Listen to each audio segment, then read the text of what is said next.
What up, family? Hit that like, hit that subscribe, 1098. Let's go. That's my baby. That's my baby. We're going at it at 110%. I just want 5 minutes of happiness, please. Just give me 5 minutes. And they scored! They did it! Left, feet left. What the hell was that? Oh, yeah! What the fuck are you talking about?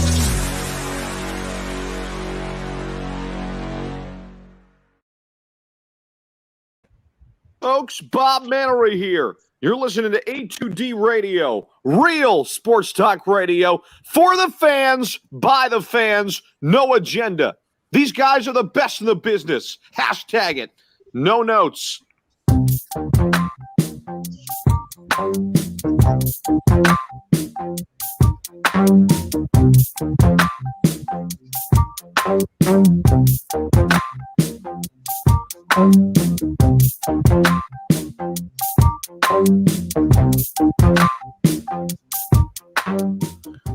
And here we go. Welcome in, everybody. This is A2D Wednesday nights, only on A2D Radio. We are brought to you by the Counseling Center and Sunrise Detox. We know many of us and our families deal with mental health and addiction issues. We're happy to support the Counseling Center and Sunrise Detox. If you need help, please call 856-651-8117. Tom Arnone, Frank Vespi, Ralph Delvecchio, Noe Eaton, Greg Moakovic, the family out there joining us. What's happening, everybody?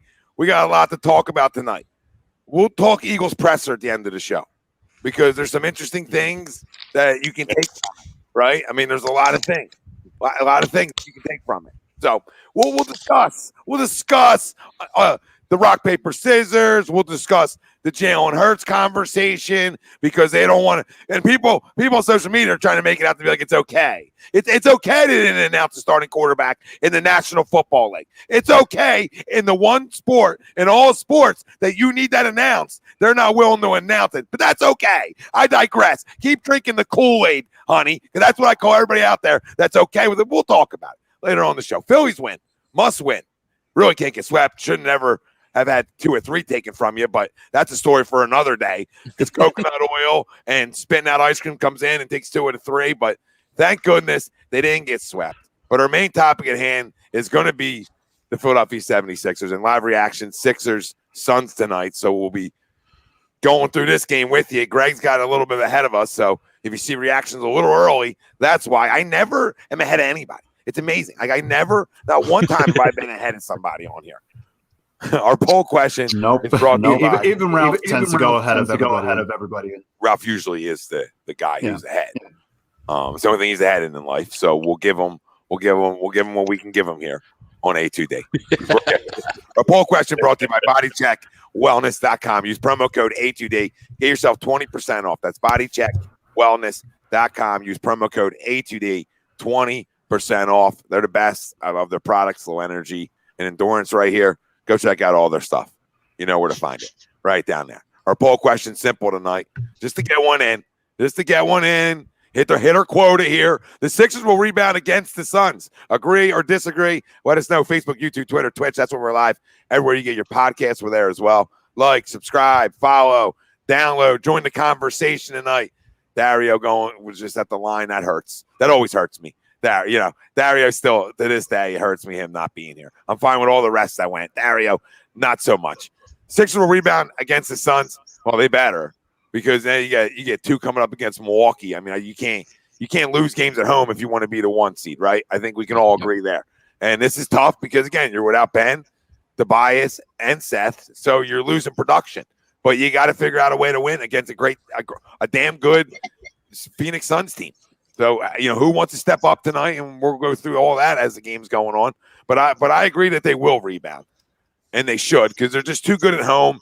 And Joel is playing, right? Like if Joel wasn't playing and Tobias and Ben were playing, I think we have a better chance with Joe playing and them 2 not playing. Not saying that's good. I mean, we need all 3. But I'll take my chances with Joe and him dominating tonight. He's been great early on. So let's see if that can continue. But the big thing is that we didn't get the other night was production from anybody else. So that's going to be a difference maker to agree to this poll, right? is who wants to step up? Is it going to be, George Hill's still early here, so you can't really put it on him, but Shake, right? Furky, even Dwight, Maxey, Matisse. You need these guys to step up tonight. And a couple of them had good nights the other night, but then, Seth disappeared and other guys that you needed disappeared. Frank's out again, internet gate. Listen, I'm a hard agree because I want to. That's not a foul. Wow, that's not a foul. Okay, all right, good to know. You get the calls at home. You can't even get the calls. Welcome back, Frank. And he's frozen again. But the Sixers will rebound against the Nets. I mean, Suns. Jeez, I got the Nets. Look at the Nets living rent-free. Ralphie, you see that? Nets living rent-free up in this piece. The Sixers will rebound against the Suns. Agree or disagree? I agree. I agree. And that's homerism. That's a homerism agreement. And we got another lady with Raph tonight, and she's been blowing early and often. And guess what? The first time I seen a free throw blown dead. You know what I mean? They blew a free throw dead. What are we doing? We're just blowing the blow out here. She just calls double text. Yeah, you know what I mean? Stop. For nothing. Stop. Don't do this tonight.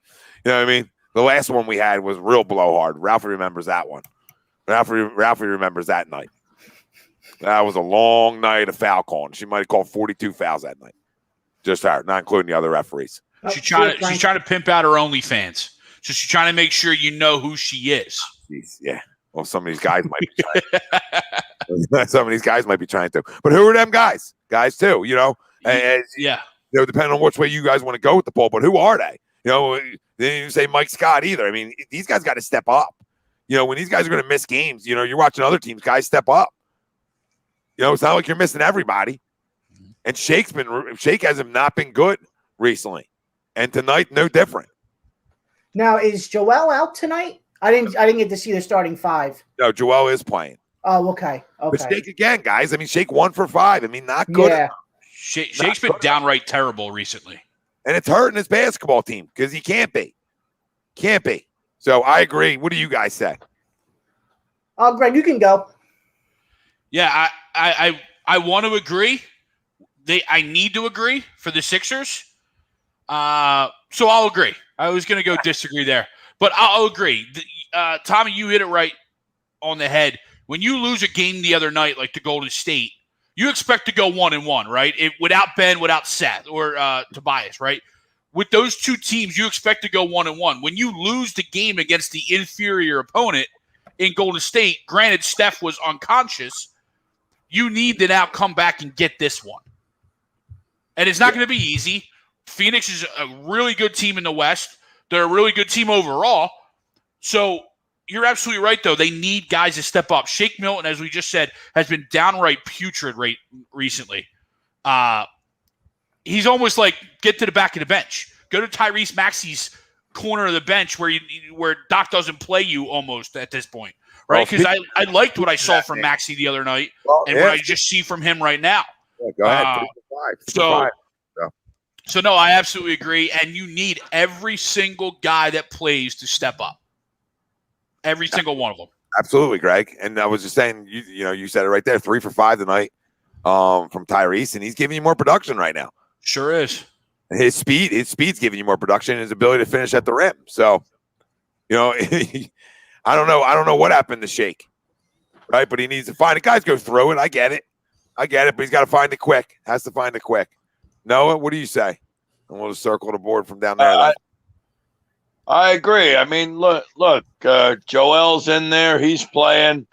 Hey, he just may very well have to carry us tonight. And that, he's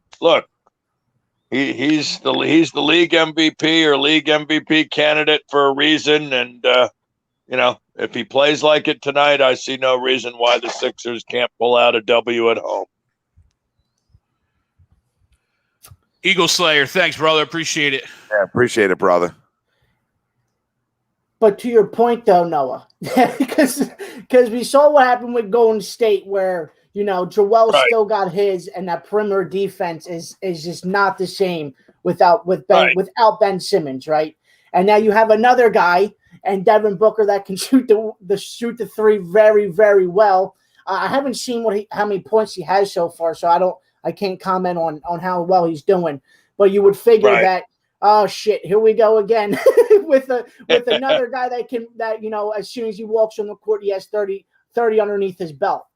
But to the poll question real quick, for as a Lakers fan, I gotta go agree. I need you guys to get this win tonight against Phoenix. Help us out in the standings a lot. AD's coming back tomorrow night. LeBron called me up late last night. We were talking 2 weeks away from coming back. Sure, Jan. So hopefully you guys can get a win tonight. I'm pulling for you guys. But a player that needs to step up, and I totally agree with you, Tommy, is Shake Milton, man. That I don't know, for some reason this past couple weeks or even almost a month, he just has been the same. Hasn't been the same player that you guys expected him to be. So for the poll question, I'm gonna go agree. Ralph, real quick, the only thing that you said wrong about the Warriors side of it is Joel didn't have a good game, really. Like, he had 28, but he shot bad. Shot really bad from the field, and nobody else could make a shot, really. Besides besides the two guys we talked about. And because of that, he struggled with turnovers, which you haven't seen in a while. But because he was trying to force things to the only couple guys that were doing something against the Warriors. Yeah, he forced a little bit. You're right. I mean, I feel like he did a couple times, especially late in that game. Yeah. And Don said he's back. He said he went to the locker room, but he's back. So Don's either playing games. This isn't April 1st, Don. Gameplay. The Sixers will rebound against the Suns is the poll, Eagle Slayer. And I think it's been 4 straight agrees, which is surprising. I said agree because I thought I was going to be the guy to go out on an island, stand on his own hill, stand on a hill all by himself, but doesn't look like it. Will be a clean sweep, Mr. Vespi. All right, so I'm going to preface by saying this. I hate Xfinity Internet a lot. And to answer the poll, I agree as well. I agree that, and it's all right. All right, so I agree to the poll. I think they will rebound against the Suns. A lot is on the line. You got to rely on the bench because, the Suns, they're very good. And it just shows that this team, without 60% of your starters, I mean, you got to rely on the bench to step up. And this is a game where you got to judge the bench, whether the bench can hold up in the playoffs. Because, we might meet this Phoenix Sun team possibly maybe in a certain finals matchup. But, I hope they get the rebound. I hope they extend their lead in the East. And, let's keep going. And I like that 3. Let's go. So let's sweep the board with an agree. Well, I'd be smitten if we faced him in the finals. Yeah. You know what I mean? I would love to see him. Go ahead, Noah. Hey, Ralph brought up something interesting about AD. Now, let's be honest. I mean, I know currently the Lakers are the 5th seed out west. With a healthy LeBron and a healthy AD, is anybody really beating them in the playoffs? Is anybody out west beating them? No matter what seed the Lakers are. I agree. I mean, with all due respect to the Jazz and the Suns, if AD and Bron are on their game, I don't see the Lakers being beat. I mean, I see them getting to the finals, even as a number 5 seed. I completely agree with you. Yeah, I agree to that. I completely agree. Sorry. You're not allowed to agree to this poll question. You're not allowed to agree to this poll. Rough. It just seems to me. I mean, has this league be?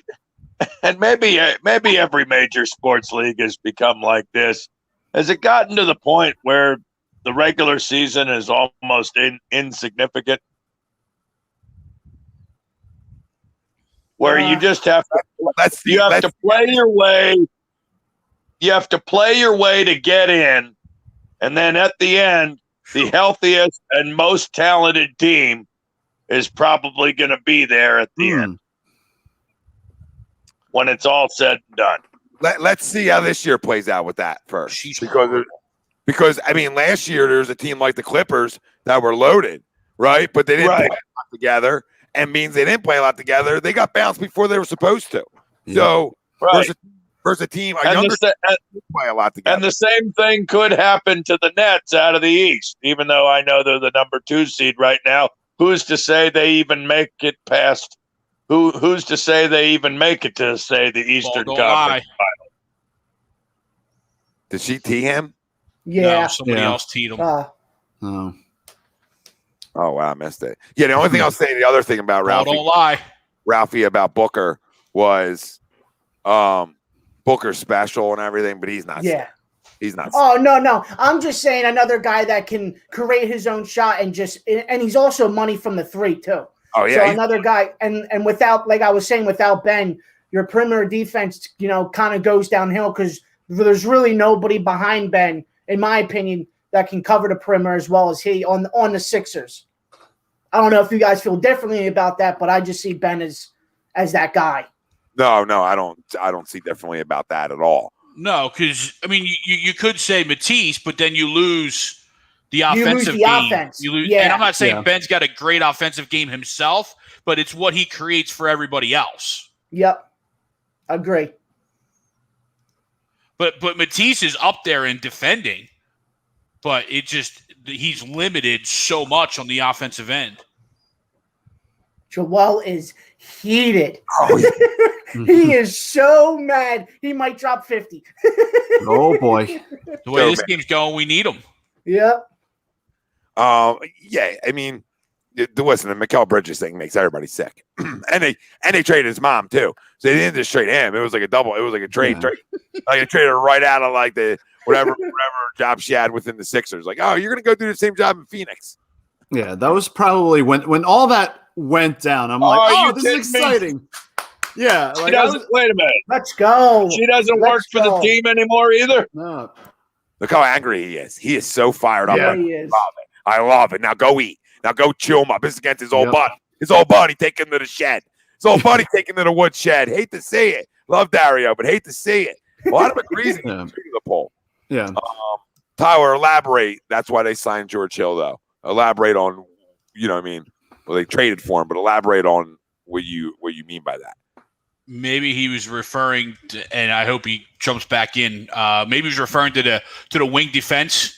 He did, his best to try and stop Steph, but Steph was in quote unquote God mode the other night. You know what I mean? Like, yeah, I wouldn't say George Hill's a great perimeter defender. I'd say he's a good one. You know what I mean? I wouldn't say he's a great one. I would say he's not a bad one, right? I think we can all agree there. I don't think I'm underestimating him defensively, right? I think he's a good one. George Hill? Yeah, he's a good one. He's quick and he's willing. That's 3/4 of the battle. And, Tyler says in the comments, backup guard for defense and ball handling. Yeah, for sure. Oh my God, Joe, stay on your feet, please. I like this is gonna be one of those games where every time he hits the floor, you're gonna be like, "Who?" Well, that was last Wednesday night. Exactly. That was last week. Every time he touched the ball, he was either on the floor or in the first row. And then I felt like the sounds of silence was playing in the background every time Tori was freaking out. I just hear "Hello, darkness, my old friend," and then we probably got hit by copyright after me singing that. So, all right. But don't quit your day job. Let's just hope he stays on his feet. Yeah, you would have to have a voice of an angel for that. Yeah. And Taryn said Sixers need Ben. Yeah, I mean, just an Sixers need everybody. Yeah, it's the first time, Steven, that I've seen Tyrese Maxey take to the bucket and actually get a call. Like, honestly, and I've seen him. He's been driving since he's gotten here. You know what I mean? Been driving his car since he's gotten here. And sorry, go ahead. No, go ahead. No, you say that's the one thing he did do right from the jump. And that's the one thing that, it's great that he could do, but that's probably why he got pushed a little bit down to the end of the bench, because he wasn't able to develop that outside game yet, which he now has. And he's proven and shown to be playing at a different level right now. And it's good to see. Yeah, it really is. He's got 8 tonight, which is great. And Joel Embiid, that's 16 right there for him. So big, 16 and 10 already. in this basketball game, and that's sort of why we were all agreeing to this poll, because he's got to dominate, and then somebody got him mad, and when you get him mad, that's not a good thing. You know what I mean? You know what I mean? Never a good thing to get one of the best players in the league mad. Now you guys have Milwaukee. You piss him off, he's going to drop 50. Correct? What was that, Noah? I say if you piss him off, he's going to drop 50. Yeah, hopefully.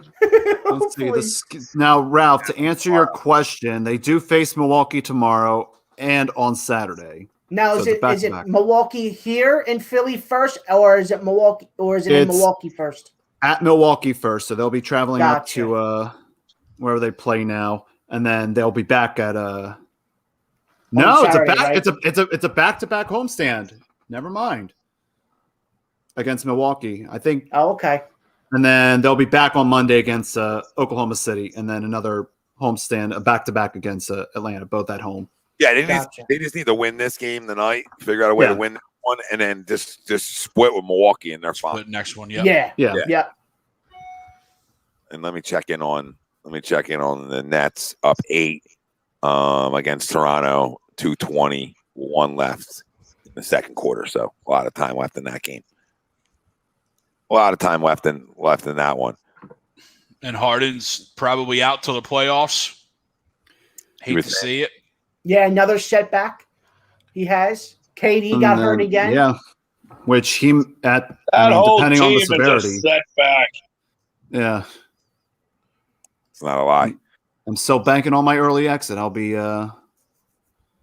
still banking on that. Could you just imagine all that hype and they get bounced in the second or first round? You know, Ralph, to quote you, goodness.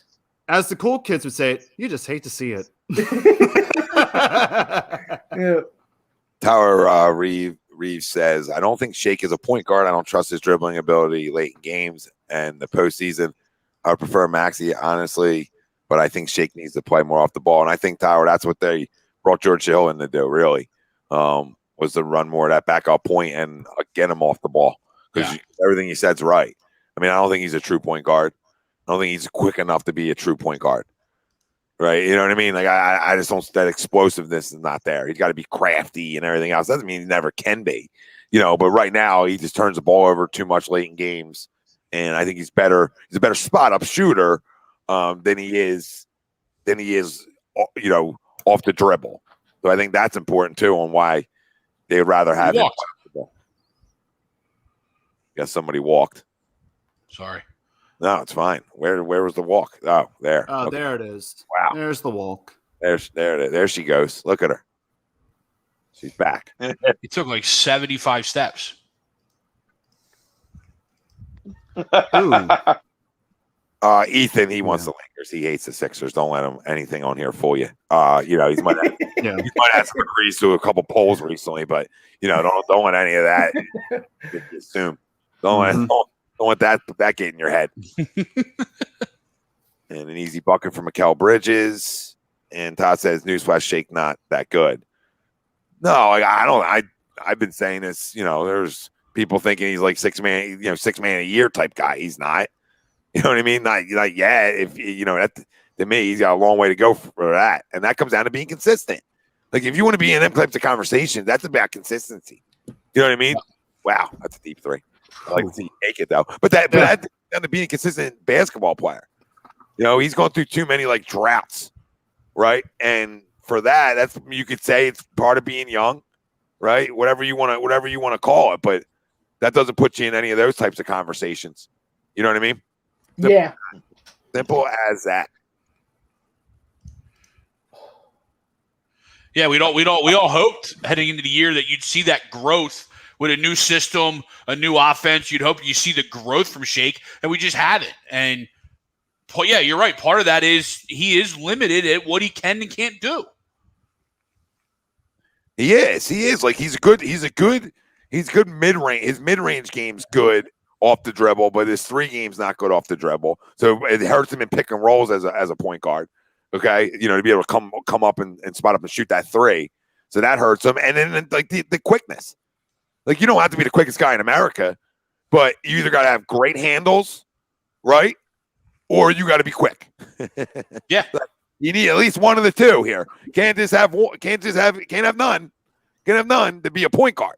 Now, if it comes to playoff time and Shake is, still going downhill and he's struggling, do you guys think that Doc will start giving some minutes to Tyrese if Tyrese is, outperforming Shake and it's obvious on the court? Doc is smart enough to put the best rotation out on the floor. Yeah, I would say with a Brett Brown team, if bringing up your scenario, Ralph, I think Shake would have stayed. But I think Doc, knowing what he does, he adjusts accordingly. So I think he makes he pulls the trigger with putting Tyrese in. Yeah, like in-game adjustments. Yeah. I mean, this stretch. Oh, sorry. Go ahead, Tom. No, I mean just about the in-game adjustments. I mean, the other night versus the Warriors was a little sketchy, but that's that happens. Right? But that's I've only seen him a couple times. With sketchy in-game stuff, which is way better than Brett, obviously. Oh yeah, 100%, absolutely. Yeah.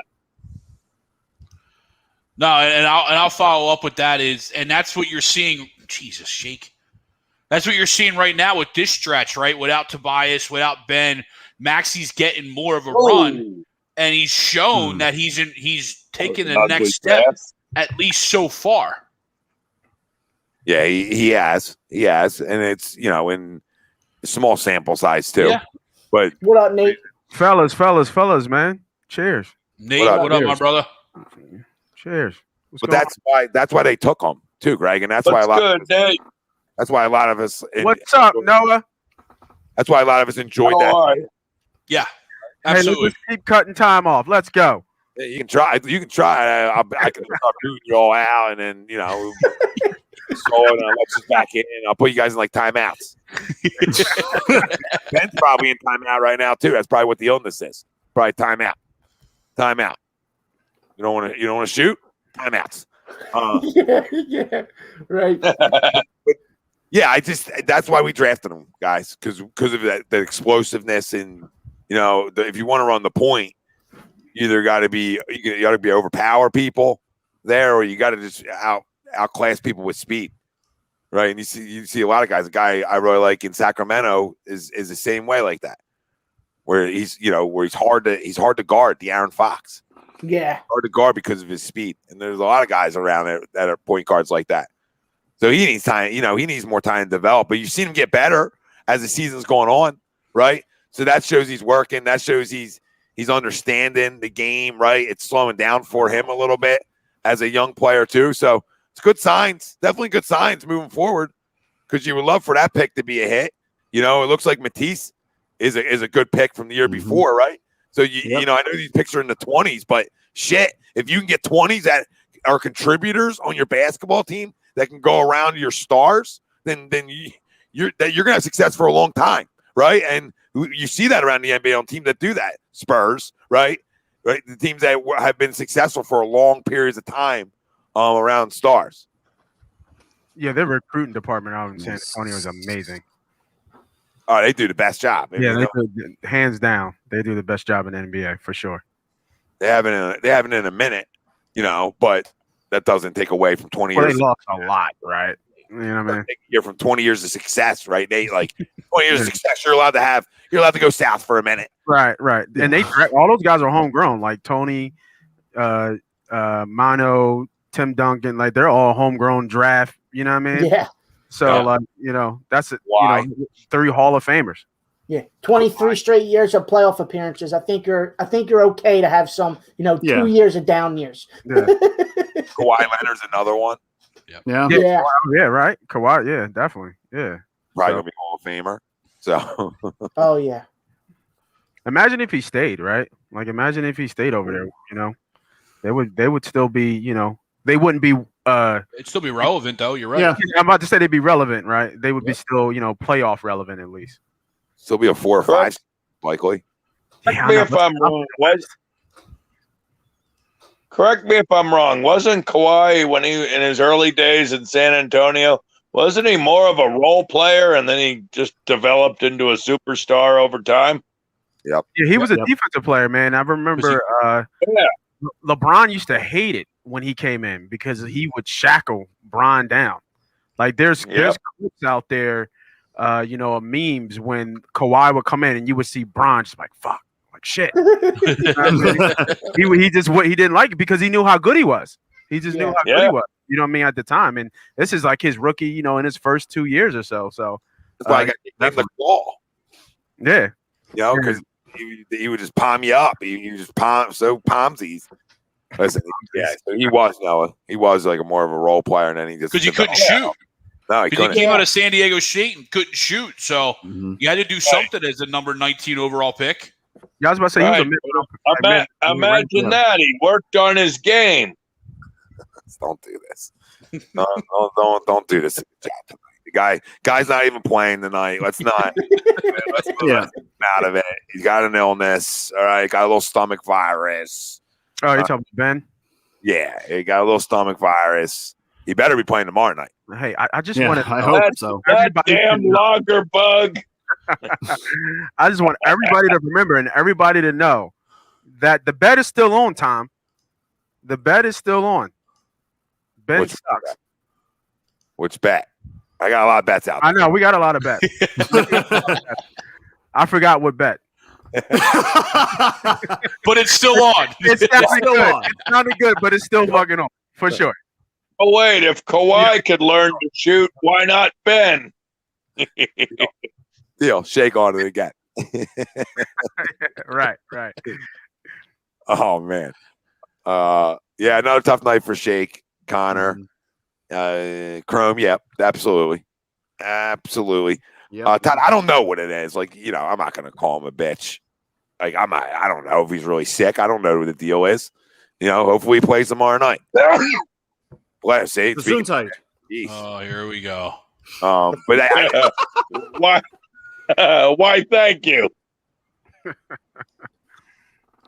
How can you lose respect? Like, listen, I mean, Todd, I get you, but how can you lose respect for Ben for sitting out games for illness when other guys are sitting out games all the time for nothing? Management For nothing. For nothing. Yeah. For nothing. Hell, you had Kyrie Irving in Brooklyn who's disappeared for half the season. But a guy can't sit out 2 games for illness. Listen, like I'm Uncle Critical. I'm Mr. Critical when it comes to Ben Simmons. I love being critical of him, but I can't be critical of him on this and like going on like a rant about how he's a baby when I really don't know what it is. Like if I had inside information that this was like, this was BS and he really wasn't sick, then I'll be coming in hot. But there's been no report to that, period. So I'm not gonna act like he's just sitting out games on purpose. Yeah. And Noah's right. I mean, one guy just takes off whenever he wants to. It's like 2 weeks. I mean, the last one I understand. The last one's the only. I should try that at my place of employment. Hey, you mind if I disappear for 4 months? I'll be back in October. Well, if you're great at your job, they'll probably let you do that. There's only two things. There's only two things that he had. Right. I believe his girlfriend or his wife was pregnant. So, okay, that's an excusable one. And the last one's religious based. So that's an excusable one. Okay. But the one before that, where he just disappeared for a month, that one's no bueno. And then shows up in the clubs. Yeah. Personal time. We got you. At least get a private room, babe. Come on. With no cameras. Ain't nothing wrong with him being on his Paul Pierce, man. Ain't nothing wrong. Oh, my goodness. Yo, Monica, where you at? Paul gave 2 shits. This is an important game, though, compared to the next 2, because you don't want to lose this. Because if you win this, then you can really just split versus Milwaukee. In reality, you don't have to go take both from Milwaukee. You don't have to. It would be nice if we got both, but I'll be fine with the split against Milwaukee. To be honest. Yeah, and especially like we talked about Monday night, Tommy, Milwaukee's creeping up, man. I think they're 4.5 out now. So if you get swept by Milwaukee, that would be 2 games back, and they're right there for the number 1 seed. Yeah, you can't get swept. Yeah. Yeah, I don't think they're going to get swept by Milwaukee. No, both games are home, so yeah, we'll get one of those at yeah, least. They're four back. So you just want to keep them at arm's length. You just want to worse saying, okay, they're still four back when we're done. But if you lose tonight, and then the split doesn't become as good, right? You know what I mean? So you almost gotta win the night. Well, does Milwaukee play tonight? Does Milwaukee play? No. Oh, they have an off night tonight, huh? Yeah, they have an off night. They've been off. I'm looking at their schedule now when you guys started talking about it. So they play us twice, and then they go on a road swing, which doesn't look too tough. And then they have Brooklyn twice, which would be a tough game if Brooklyn was all the way there.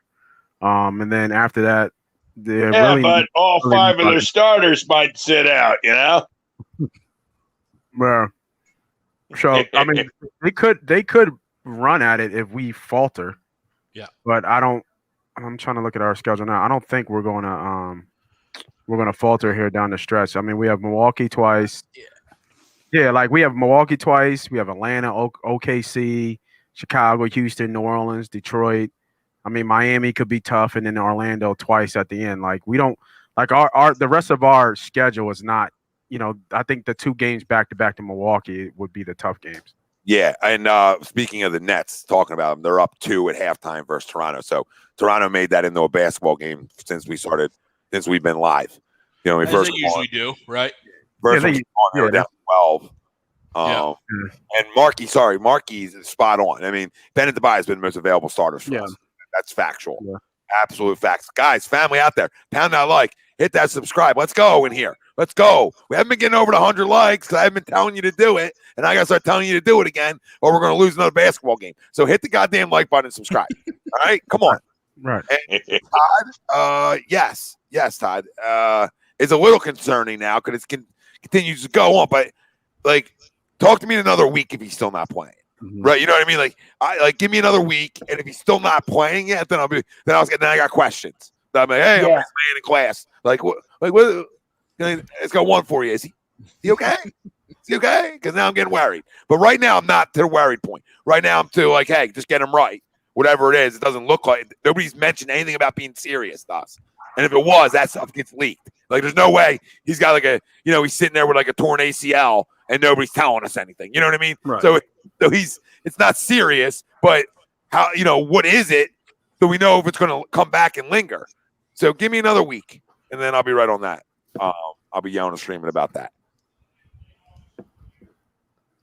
Now, if you guys go into the Milwaukee series, right, without Ben, well, I guess Ben's coming back tomorrow night. Or would he come back Saturday? You know, tomorrow night. Hope he comes back. Yeah. Because is Joel going to play in back-to-back these games? 2 Milwaukee games? I mean, that's not a really good shot, in my opinion, to beat Milwaukee. I mean, you're down half of your starters, and you're walking in against Milwaukee, who's healthy right now. Yeah, and it's just Joel. I don't think you can be missing all these guys. I would hope that. I'd hope that. Listen, that all 3 of these guys are playing tomorrow night. That's what I really hope. Yeah. Are they going to play Joel in a back-to-back? I don't see why not right now. I don't see why not either. No. But we'll find out, Noah. Against Milwaukee, I think if it was Orlando. Management. Load management. Oh, my God. I work today. I think I better call out tomorrow. You are. I'm going to cite load management. Well, see how it works for you. Let me know. Get back to me. Yeah. James, no, we haven't. We mentioned rock paper scissors. I ran through everything, but we're gonna talk the Eagles news at the end of the show. I have a lot to say about it, and I already said that I think that this dude feels like escape cap or walked in again, except he coaches the Eagles, and this organization is a joke that they can't announce a starting quarterback. And we're talking about rock, paper, scissors, 4-13. Yeah, maybe 3 and 14. And but the fact of the matter is, you should announce your starting quarterback. He should be announced. It's okay. It's okay. There's nobody here to compete with. There's nobody here to compete with. So shut the fuck up. Stop trying to be front page news all the time. Because you know why they said that. What about your has-been pal Joe Flacco? Flacco? Yeah. What about Tommy's has-been pal Joe Flacco? No. Is it Jalen Hurts' job this year? Yeah, it's Jalen Hurts' job. Noah still looks like it's 420.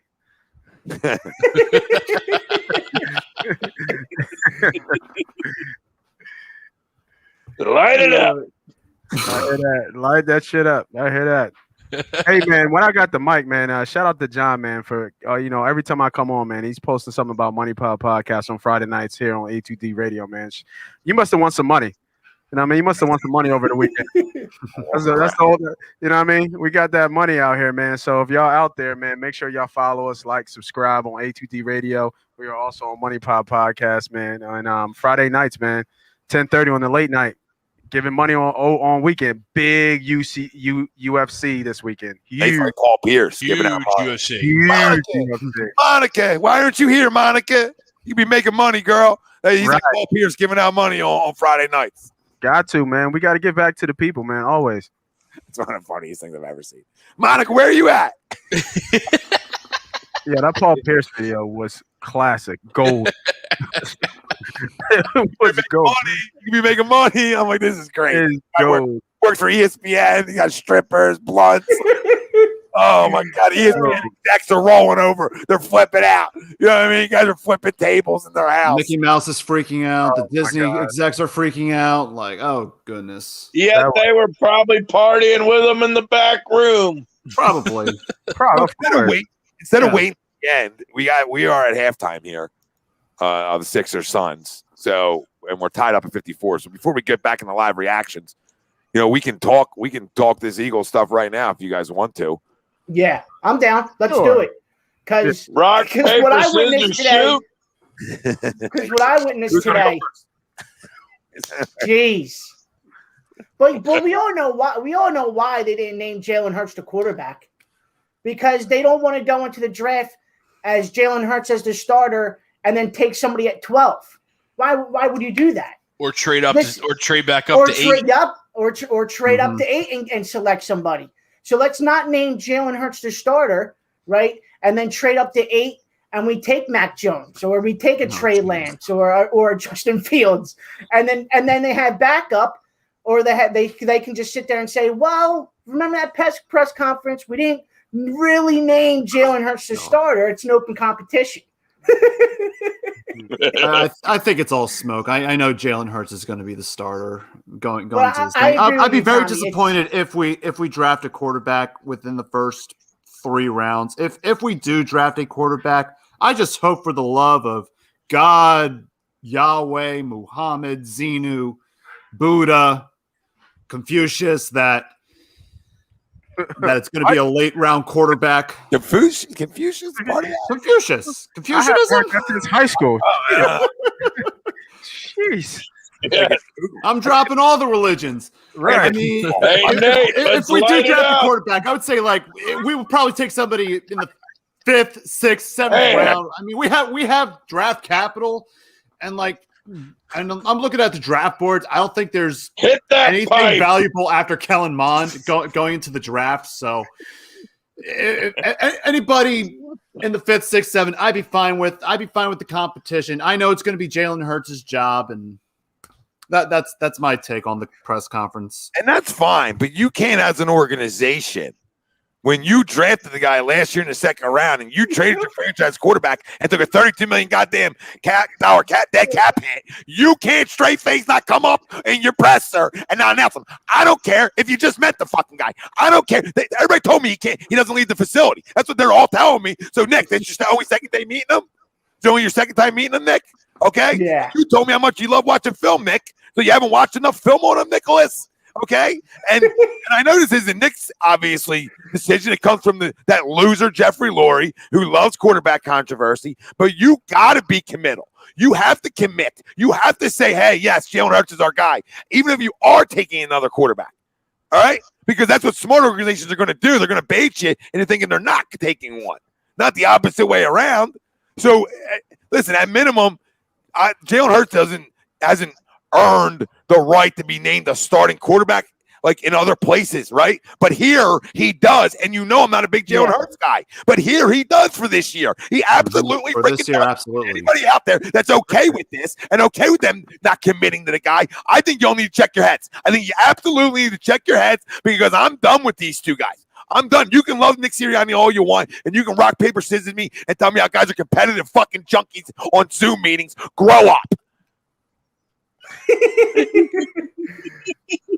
But hey, Tommy, they love drama. They want to be on the front page of Daily News tomorrow morning, and that's they're doing it right. Wonderful, and we're going to be in last place in the NFC East for the next 10 years because of Jeffrey, Howie, and this joke of a rock, paper, scissors coach who has rocks in his head and a stick up his ass. Somebody take that soundbite. Love it. Oh my God. Jesus.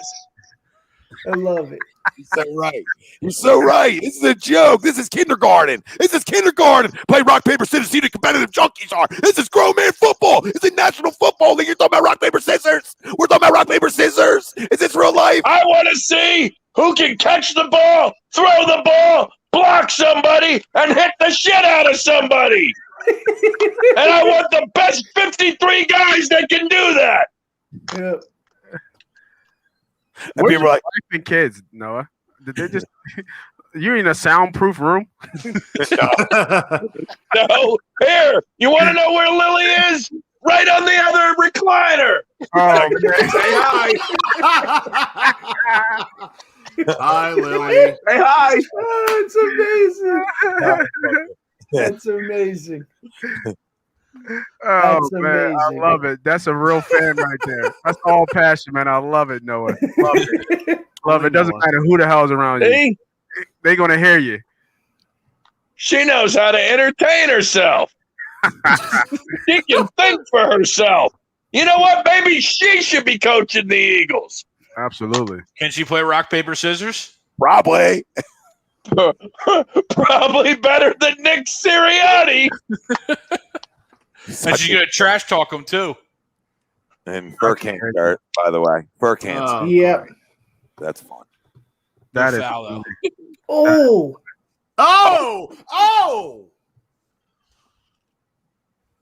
Oh. Christ. Hi, Lily. I didn't see anything on the replay. Except for that we didn't get a foul call. You didn't see what? You didn't see the whole. You didn't see half his ankle hanging. Yeah. No, I didn't see it. I was looking at the non-call. Who got hurt? Fur but go ahead, guys. You guys can finish. You know, me and Noah ran it, so get back to Sixers here. Sorry, the roof of my house could blow off, and it still won't distract Lily from her screen. You know, she's working from home, working hard.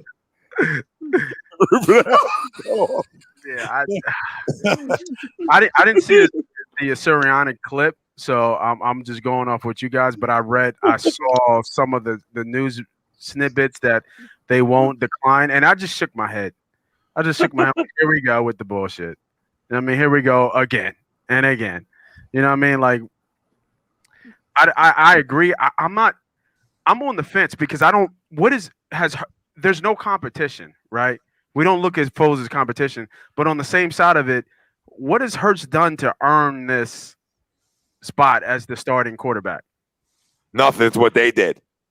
Yeah, you're right. He hasn't done anything, but it's what the Eagles have done.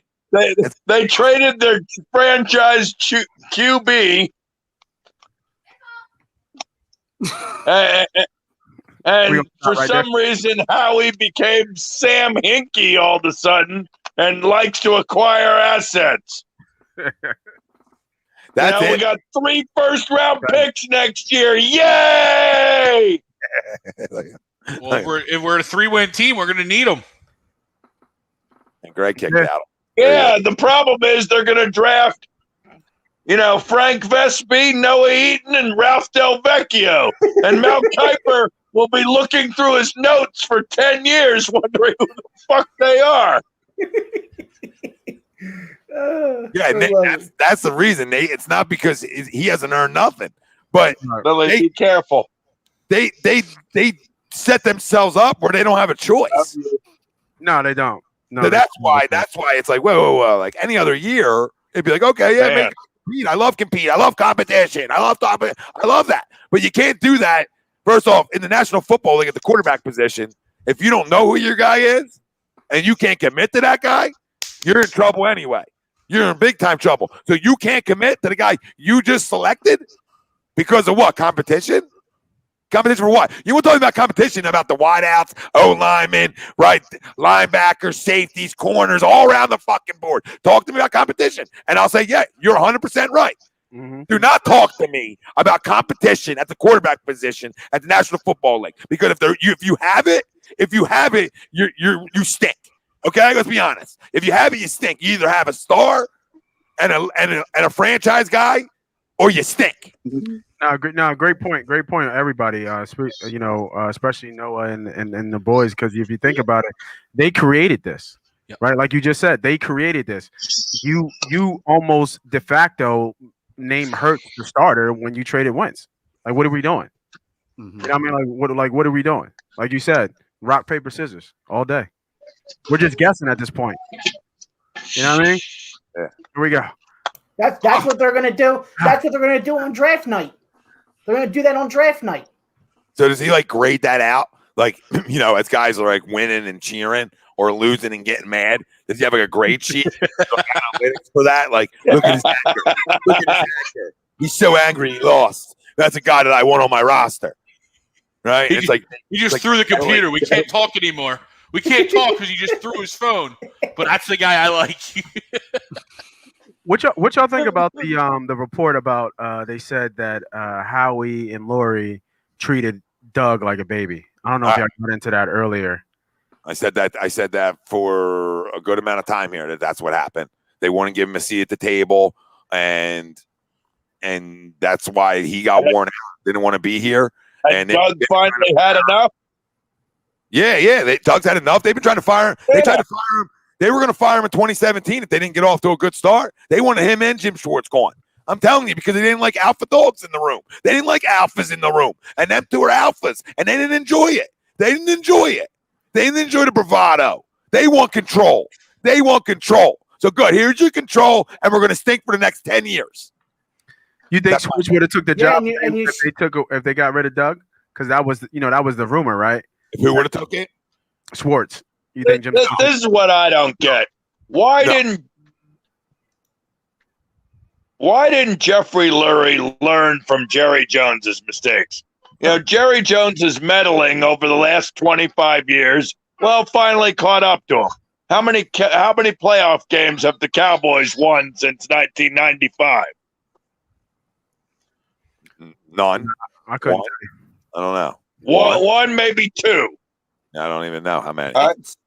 Two? Let's see, because I think they beat the Lions. They beat the Lions that 1 year. They beat us. Do? I think three. And I think two of them were with Dak. But no, that's valid. So 2 or 3 playoff wins in the last 25 years. You know why? Because Jerry couldn't keep his hands off of it. Yeah. He couldn't keep his hands out of the fucking cookie jar, and that's what you get. Yeah. But the one thing that Jerry's got over. Go ahead. So since Jeffrey loves to be in the headlines all of a sudden and loves to, he wants to be a Jerry Jones wannabe, well, this is what you're going to get. Bad football. Because instead of hiring real football people and having football guys make football decisions, he's going to pretend that he can coach, be the GM, and my God, he's going to be the water boy too. Shake ain't it right now, man. My goodness. That was putrid. Yeah, I got to put the game on my. Bridges just bullied him for that rebound. My goodness. Would it be nice if we had Mikkel in a Sixers uniform? It would be nice if you don't say. It would be nice if Joe choked Shake out. Yeah. Choke him out real fast. He'll be back. Like you used to choke TJ. You know what I mean? Give him a nice little choke. Oh, yeah, after the game winner. Yeah. Somebody gonna rebound. Thank you. So, They're still- Lily, what do you think of Howie Roseman? Kiss my ass, Howie. That would be great if she said that. As a dad, I'd be pissed, but great at the same time. Right? Oh, I'd laugh my ass off. Hey, Marky, I didn't miss your. Where is it? Yeah, Marky 215. I didn't miss your post. I see you got any locks for me tomorrow. So on the new platform here with A2D Radio, we only do the plays on the weekend. So make sure you keep following, hit that like, hit that subscribe, just like Tom been telling y'all. A2D Radio. Make sure you share. You tell a friend to tell a friend. And I have the locks for y'all this weekend, man. UFC big this weekend, so I'm gonna dial in to the UFC if y'all into MMA bets. So huge card. Huge card. Make sure you as always, bet at your own risk. These are just my personal plays that we do, but we do give them out for free. And I think I've proven over time, whether it be on Money Pod or on A2D Radio, that we do give you winners and we do give you free locks and free money, man. So Hell yeah, I need that money, Nate. Yeah, definitely pay attention, man. You know what I mean? And if y'all in here with the super chat, man, if y'all want some money, man, don't get mad to give back. We're always hiring, Ralphie. Don't be shy to give back to the team, man. You know what I mean? It's a team effort, man. So make sure y'all hit that super chat too, man.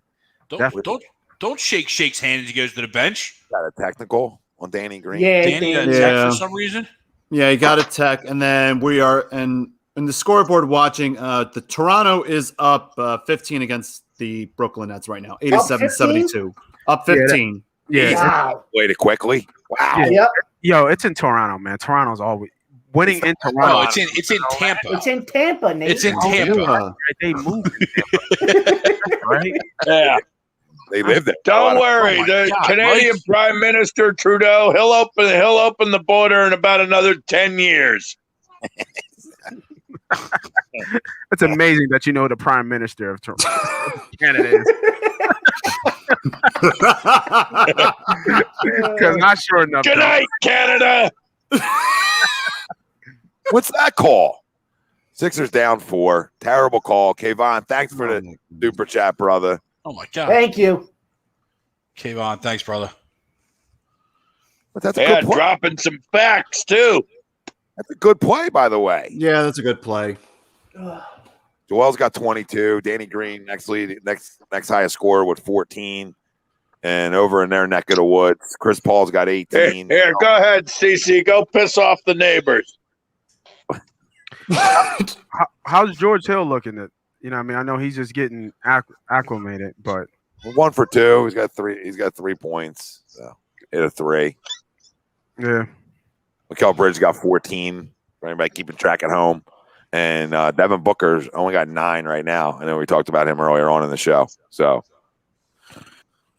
I mean, don't get it twisted, man. I mean, we're down, and Phoenix is a good team. What did they got? The second best record in the league. Yeah. Yeah, they're in number 2 right now in the West. Yep. Yeah, man. That's a good overall team over there. Yeah. no, they are. You still it's hard to lose 2 games in a row at home. That's all. No, it's facts. It's facts. I mean, you need another gun. I mean, like you said, you're looking at the scoring here, and I just pulled up the stats. I mean, Danny Green's got 14. Cord Mons is out, right? So he had 9. Shake is got 5. Maxi's doing some work though a little bit. He's got 8. 14. What happened to the Scott? What happened to the Hive? Somebody came and somebody took out the nest. Took out the queen, right? The Eagles tailgate happened. Oh yeah, I remember that shit. Geez. He hasn't been the same since that almost. It's true though. It feels like. Yeah, It feels very like.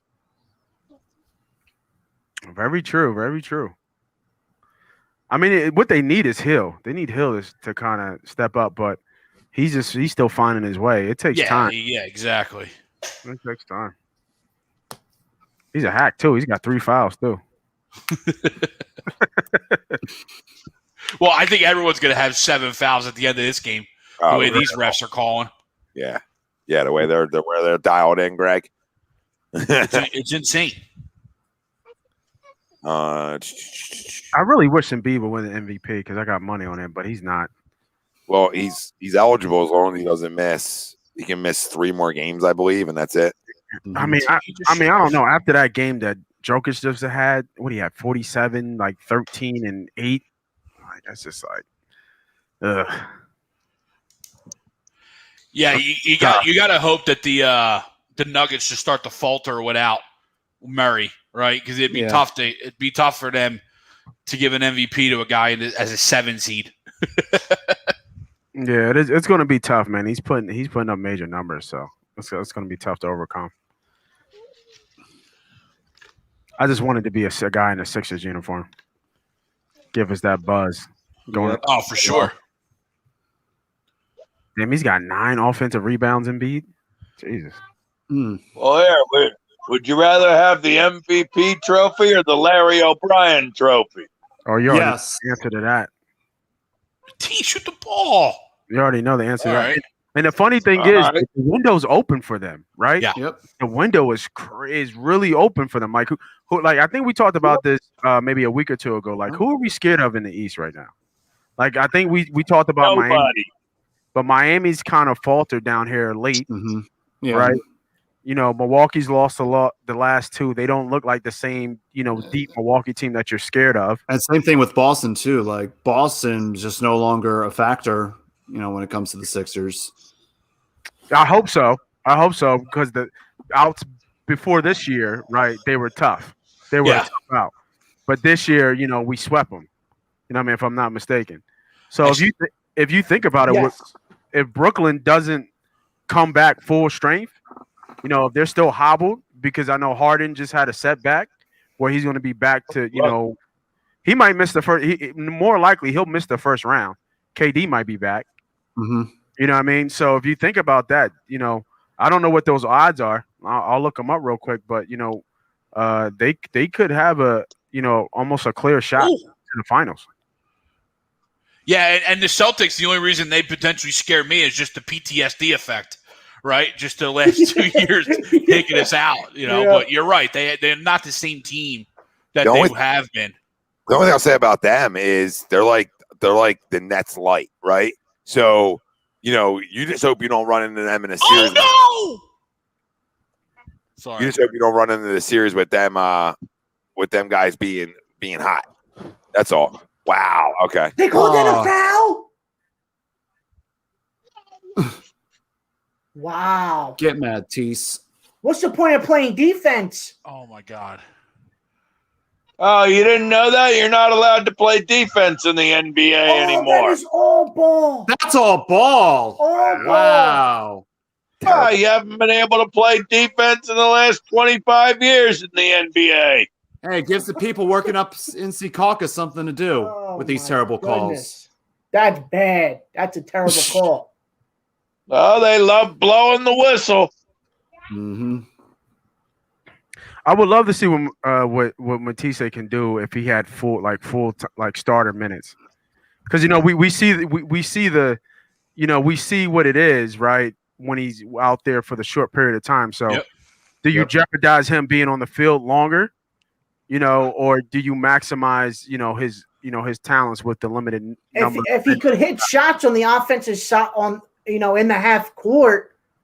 I mean, I would put him out there, but it's basically when you get into this half court offense with him on the court, it's 5-on-4. You really don't got to guard him because he doesn't shoot the ball well. Right. So I'm behind you boys, but I'm looking at the highest career, at the line. Mike used to give us 30 every fucking night. I did see that stat pop up. Like, here we go. All Embiid's down. Joel Embiid's down. Yeah. Oh man, look, he's holding his knee. This just gets worse. This is so. Well, bad. he's definitely not playing tomorrow night. Nope, you can kiss that goodbye. And he was supposed to rest too. Oh, wow. What, tonight? Yeah. At first he was going to rest, but yeah, man. Yeah, they need it though. I mean, they've been, He's been giving it his all, and he's been running. He's got to been playing hurt, right? You got to think he's been hobbled. Yeah. You know what I mean? I don't think he's fully healthy, not even at close to 100%, I would say. Yeah, right. They'll tell you he's like 80%, but we all know he's not back to what he was with that knee. With that knee, right.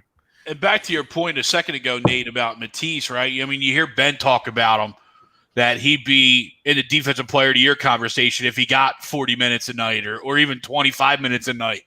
But yeah, I mean, thank God Mike's got caught that. But it's just a matter of if he can become, like a Bruce Bowen guy, like just hit the open shots. I don't need you to do anything else, but can you hit the open shot?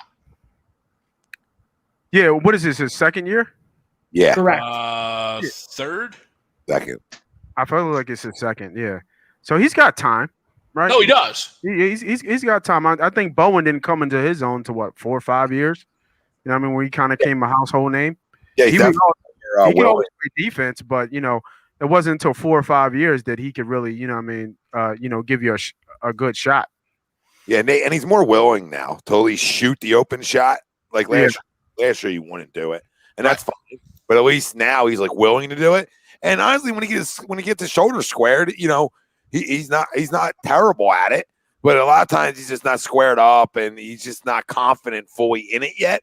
But like you said, we've seen a lot of guys in the history of the NBA, develop their offensive game, and when they do, that's what makes you, potentially an 8-time All-Star.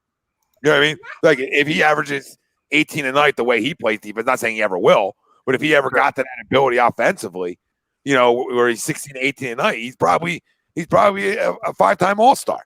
The way he plays defense. Yeah. Yeah, what did we give up for Dario? Like, why? I know it was part of the Jimmy Butler trade. The Jimmy Butler trade, yeah. Another block on the. Yeah, I think it was Dario, Rocco. What a great block! Would never. I think there was like a couple picks involved, and then we got Jimmy Butler. I liked him, man. I love Dario. Dario's tough as nails, dude. Dario's tough as nails, and I would have loved to have him be together. Yeah, right now, could you imagine him in this offense right now? Oh yeah. Oh my God. Yeah, it'd be nice. And the great thing, guys, is he was a guy who could actually stretch the floor. Can we get a goddamn rebound? Jesus God. He was actually a guy who could stretch the floor for a big too. He's a really solid stretch four in this league, and can even play you 5 minutes depending on the lineup you're going against. If Embiid needed, as your backup to Embiid, necessarily, you wouldn't always want to do that, but you know what I mean, depending on lineups. But he can run with Joe because he can space too. I mean, and he's tough and he gets to the rim. Well, so I've always liked Dario.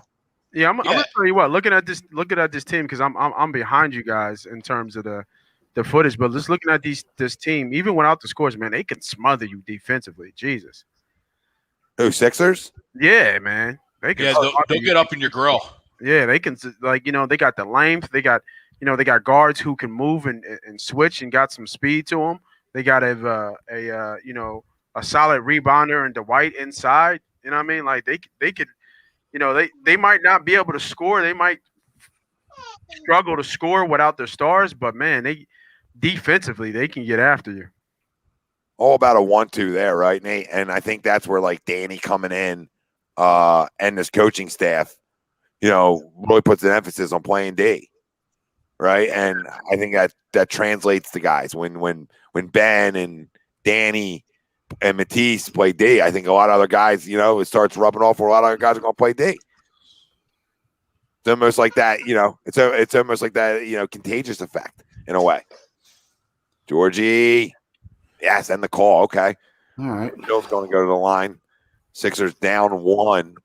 Time has expired. Time has expired in the third here, so he'll go to the line for 2 free throws. And even looking at them on, like, even Maxey, right? Maxey's got active feet, active hands. You know what I mean? Keeping people in front of him. You know what I mean? Now, Ted, 2 guys went down tonight. Don't mess with me, Ted.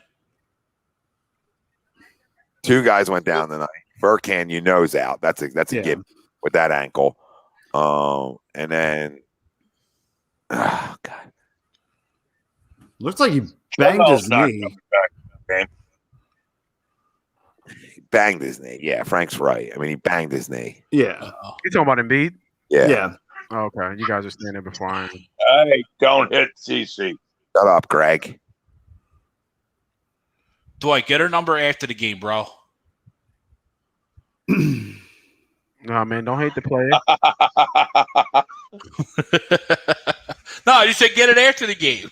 Oh, yeah. Goddamn free throw. Don't hate the player. I mean, you got opportunity in front of you. Go get it. Let's put Greg on a 5-second delay here. Can I get Greg on a 5-second delay? How do I get Greg on a 5-second? Missed that one too, just by his reaction. Yep. Thanks, Greg. Is Dwight going to take her back to the locker room for 5 minutes? We could have gotten Lowry. Who was George Hill? George Hill sucks. Yeah, I need you to at minimum go Gotta one. hit at least one. Like, that's a joke. Mm-hmm. That's a joke. That's a fucking joke. That's a joke. You're an NBA player. You're a guard in the National Basketball Association, and you're a veteran. If the mallet finger ain't right, or mallet thumb, whatever the hell it's freaking called, then get the hell out. Then you don't play either. All right? I got no time for missed free throws. Like, there's things that I can deal with, and there's things that just freaking trigger me. Me. And missed free throws trigger me more than anything in pro sports. I hate it. I hate it so much. It's the only thing you go to be free. It's the only thing that's free. Like, there's nothing in pro sports that's free. Everything's like earned. Now, you got to earn your way to the stripe, obviously, right? But once you get there, it's the freest thing in all sports. It's like a putt. It's like a putt. It's a freebie. It's like a 3-foot putt for a pro golfer. You know what I mean? Yeah, like, that's a freebie talk, going for birdie. Like, grow the fuck up and make your free throws. All right? Or sit on the bench. My goodness gracious. NBA players and missed attempts is mind-boggling to me. Mind-boggling. You're a big man, whatever. Right? But as a guard, grow up. You're in the league because you can shoot. So in that little stretch, Dwight missed 2 free throws and George Hill missed 2 free throws. Yep. 4 missed now 1. In that stretch. Could have been up by 1 right now going into the 4th, but now you're still down by 1 going into the 4th. Even if both guys go 1 for 2, you're up 1. Yep. Oh, Edward, 100%. I mean, you almost got treated like high school guys. You know what I mean? Like, oh, we get our, you know, we're going to go to charity stripe at the end of practice for an hour. Yep. Say, what do you mean? Practice You for an hour? can't leave until you hit 50. In a row. Yep. In a row. Or we start back at 0. We go back to 0. You don't make them. You know, nobody practice that shit. Let's be honest. Not like they used to. Nah, not like they used to. They don't practice. Well, we better start. She would have made that free throw. She sure enough would have. Anybody have any word on Joel and anything? I'll look. I haven't heard anything yet. Ralph, what are your sources telling us? That's who I'm texting right now. I think he's done for the day. That's where, and if so, and it might be, you know, the right move or whatever, right? Because of the injury, but that's where, again, losing to an inferior Warriors team. Granted, again, Steph was unconscious. Oh, yeah. That's where losing that game. Yeah. Yeah, that went in. Sorry, Greg. No, you're good. That went in. That's like Steph Curry light. That's where losing that game the other night just kills you. Absolutely does. Absolutely does. Can't get the air quote freebies away. And that's the one game I put on Doc this year. And I haven't. But at some point, I got boxing 1. At some point, boxing 1 and make somebody else on the Warriors beat you. I mean, you can settle if Andrew Wiggins beats you. You know what I'm saying? Yeah. You can deal with that. Lily, look. look. Deal with Steph beating you. Lily, look. What are we looking at? Let's find out. You guys know what I'm saying there, though. Absolutely. And Dario on cue. That's how I stay on air for an hour and 15 and counting. I'm hoping he comes back in just so we know it's okay. You know what I mean? There he is on the bench. So I think he's done. I don't think they're gonna rest it. I think they're gonna rest them the rest of the fourth, and they'll rest them the first game of. Is tomorrow the Bucks game? Yes. Yep.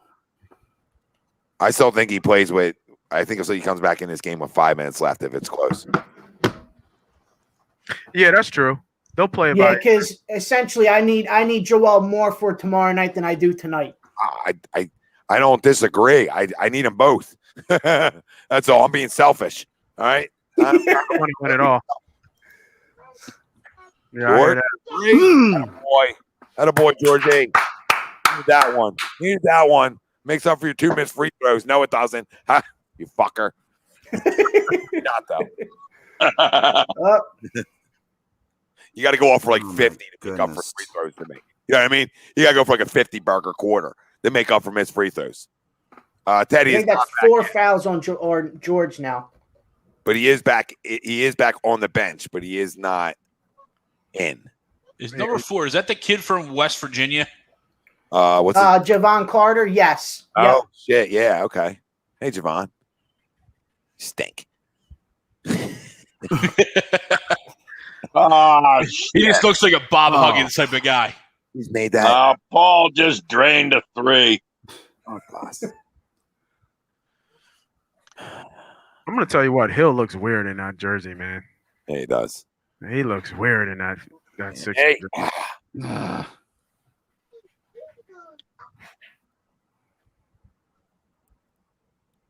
Oh my goodness. Here we go. 85-81 Suns. 10:28 left to go in the fourth. Thanks for the update, Ralph. Back-to-back threes from Chris Paul. Back to you in the booth, Bob. Talk about somebody getting no MVP consideration. Jeez. Thanks, Noah. I'll be Bob. Thanks, Noah.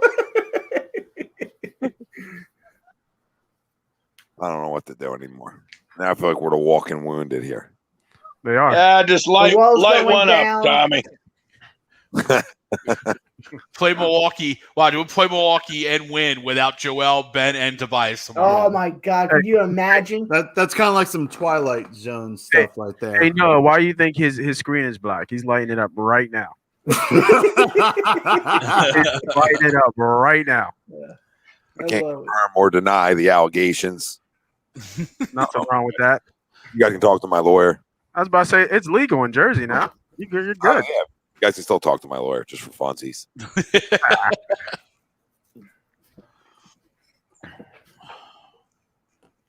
Raptors up 102-89. Right. Okay. Even though, I mean, people told us we shouldn't be scoreboard watching, but when we're losing, we definitely should be scoreboard watching. Yep. Yeah. Need them to lose to keep this distance so that these L's don't become like hurtful, right, guys? You know what I mean? But you still hate losing. If you do lose this game, you hate losing 2 in a row at home. Right. And I mean, the Raptors are what, 12? We're not worried about the Raptors right now. No, I meant the Nets. We're worried about the Nets losing. Okay. Yeah. Okay. You're right. Okay. Yeah.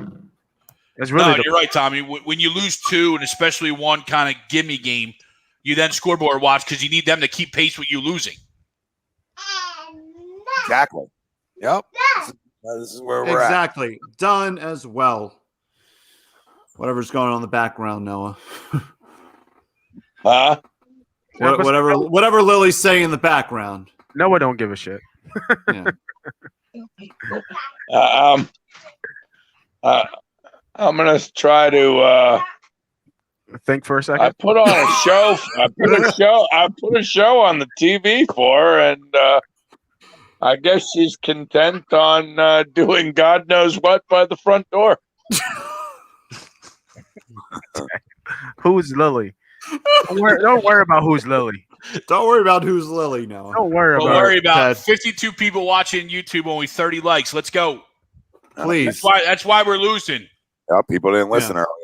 They're the reason Joel's down. The reason Joel's down. Wow, the guilt trip. Hey, there we go. So, real quick, we're down 2. Will the Sixers win this game? Billy, please don't do that. Backdoor poll now. You can readjust your pick.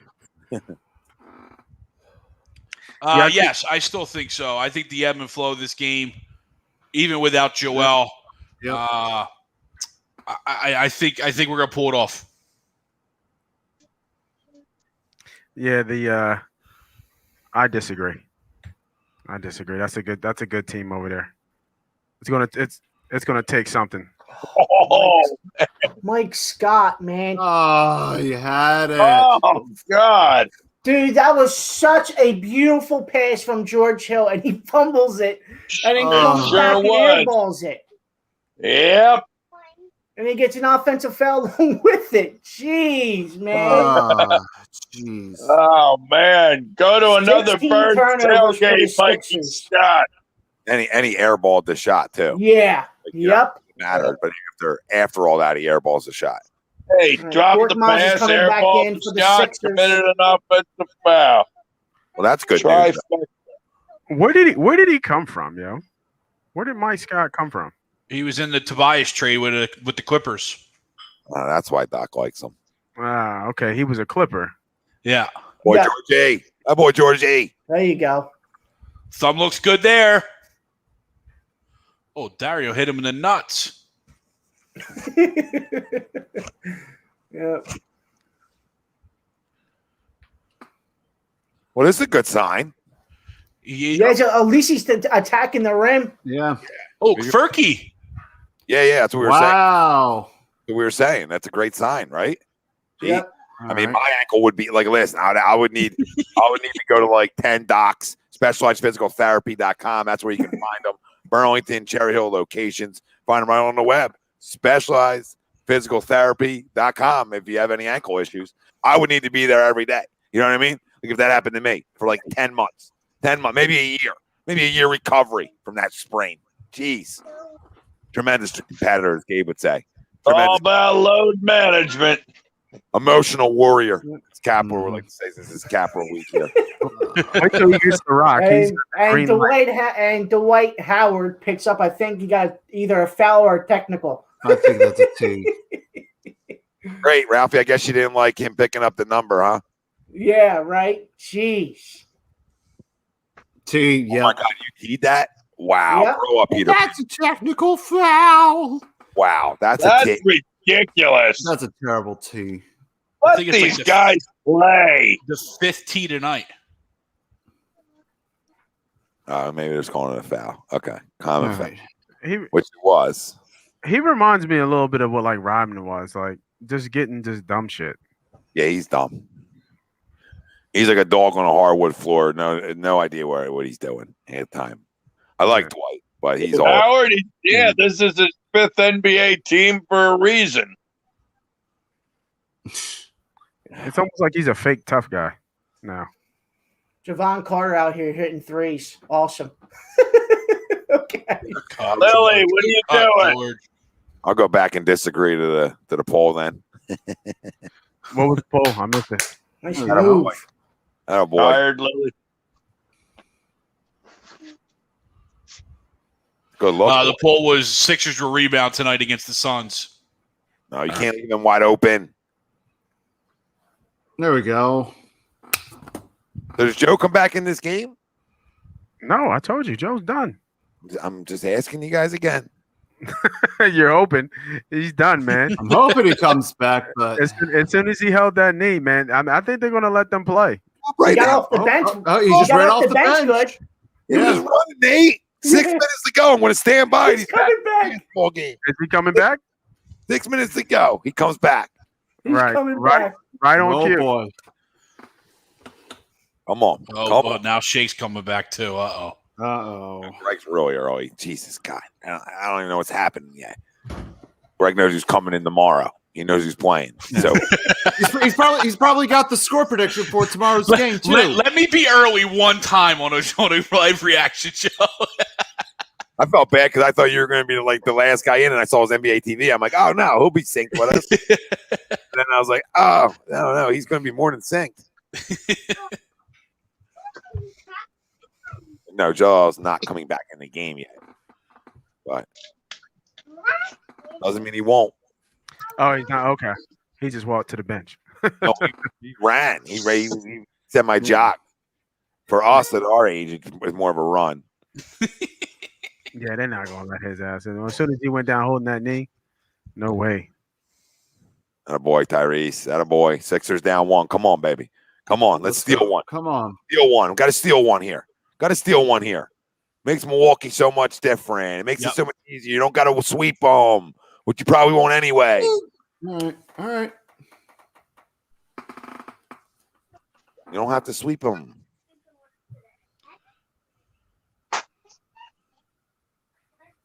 Hmm. 7:53 to go. Can't give that open look. Who is that? Who? 23. The masked man? I don't know. That's Jackson? It's Cam Johnson. Okay, Cam. Yeah. All right. All right, Danny.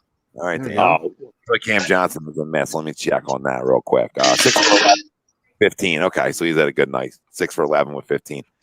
Not like he's had the one. Can't get a stop. We can't get a stop, boys. Need a stop. Can't expect to score. Cam with Johnson. Did he come from? Was he a Duke guy, or is that Cam North Reddish? Carolina. Cam North Reddish Carolina. is That was Cam Reddish, right? Cam Reddish. Yes. Yeah. Close though, Greg. Right down the road. Oh my gosh! Are you playing with pink dinosaurs, Noah? Is this West Virginia? Like, what is going on? Javon Carter, 3 balls. Sixers down 4 now. Like I said, I don't think we can score with them. You know what I mean? So we got to be able to get. Greg reacted. Something happened. Oh my God! Quit basketball. That's me on. That's you. Yeah, that's us on a Fisher Price net missing that. You understand? If he makes this, I'm. Oh my God! Oh. Javon Carter. Hey, is that Steph? Is that Steph? Did somebody check? Where's Huggy Bear at? Timeout. Where's Get a Huggy Bear? timeout Huggy Bear and got check. the stool on the sidelines. Yeah. Can we rewind for a second and go back to that miss by Dwight Howard? Is that real life? Is that real life? A bunny. Rolled off the backboard. It went all the way here, half court. I thought it was like, I thought it was a design pass to him. It's the way it looked like with the shot. Like, I'm going to miss this, so he gets the rebound. TTP, that's us on a Fisher Price. It's literally just like, oh, bunny talk. Talk. I would average 30 a night if I was 7 foot. Because I'll mouse in the house this whole leg. I would mouse in the house this entire leg. Mouse in the house. Here I come. And I sure as hell wouldn't miss bunny layups when you're as tall as a goddamn rim is. Everybody says that. Hey, man, if I was your size, I'd be in the NBA too. Everybody says that shit. Well, I would, Nate, because I actually can. I can move side to side, so I feel like I would. If I was 7'1". If I was 7'1", you could book it. I'm always getting a stiff in China. I would give you 30 and 20. You could book it. In China, maybe. I'm not necessarily saying in the pros. I'm just saying I make the bunny. I make the bunny. That's all I'm saying. Right. The little 3-footer. I'm like the Stephon Marbury of China. Yeah. Museums and shit. A2D, new notes everywhere. Chet Holmgren, the number one ranked player, high school player in America. He's like, he don't look like it. He don't look like Chet it. Stedman?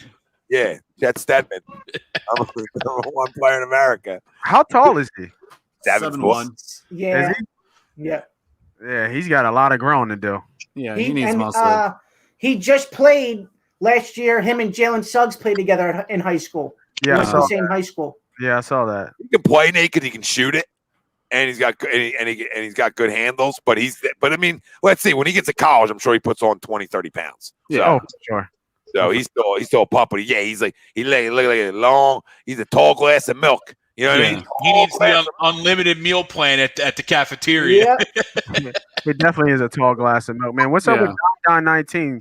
We've seen this jump shot. I haven't seen it. Tommy, you was out there? Boys, I got to run. All right, Noah. See you, Noah.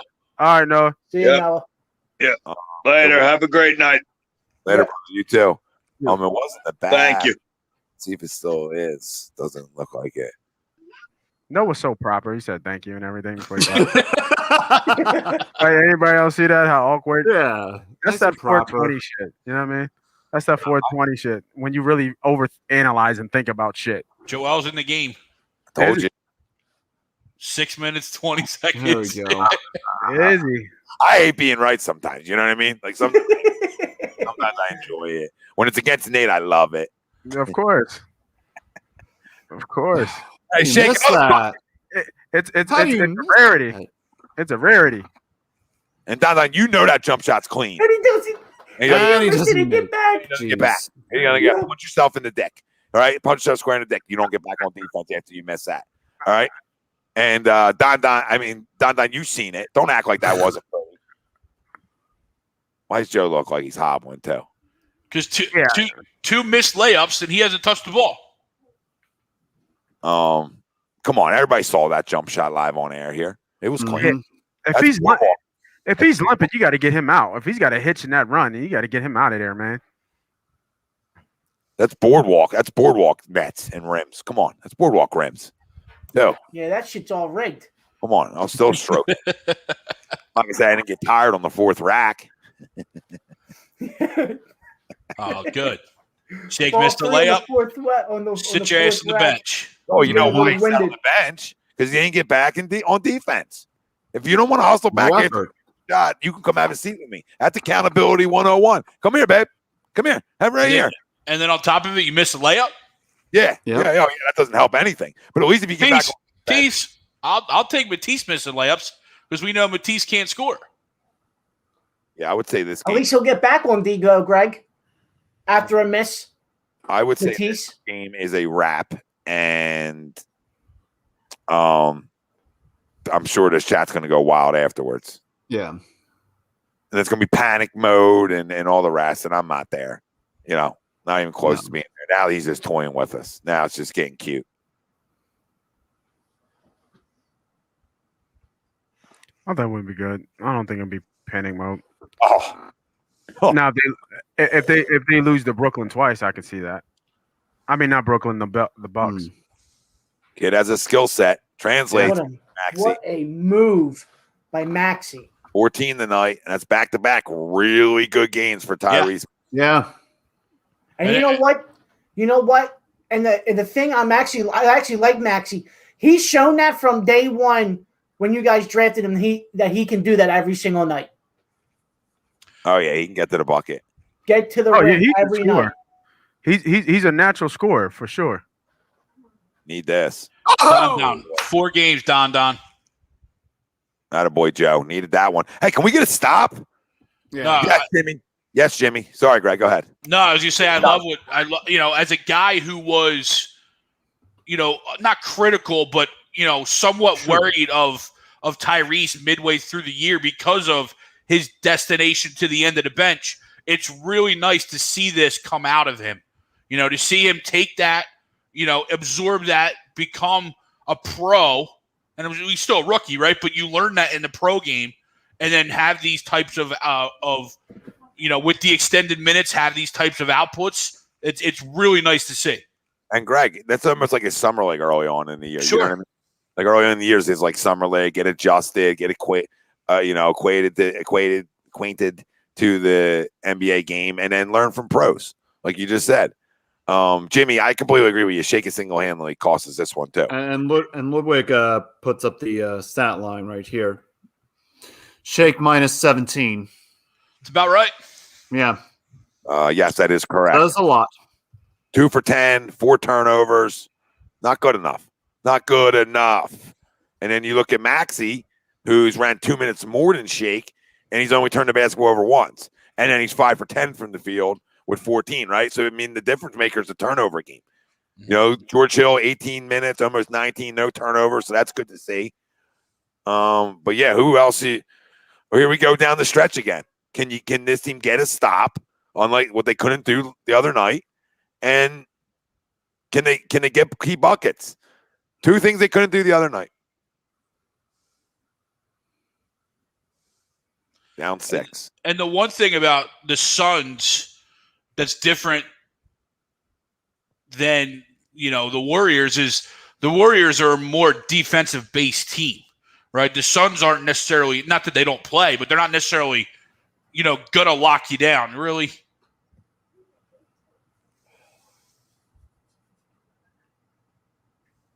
Wow. Really? Wow. They called that an offensive foul Jeez. or a moving pick? Listen, they really let everybody know they were there tonight. Jesus. Speaking of 17, okay. Let's see, personal fouls total. Wasn't even moving. No, that's a call. You walk too. Such a bad call.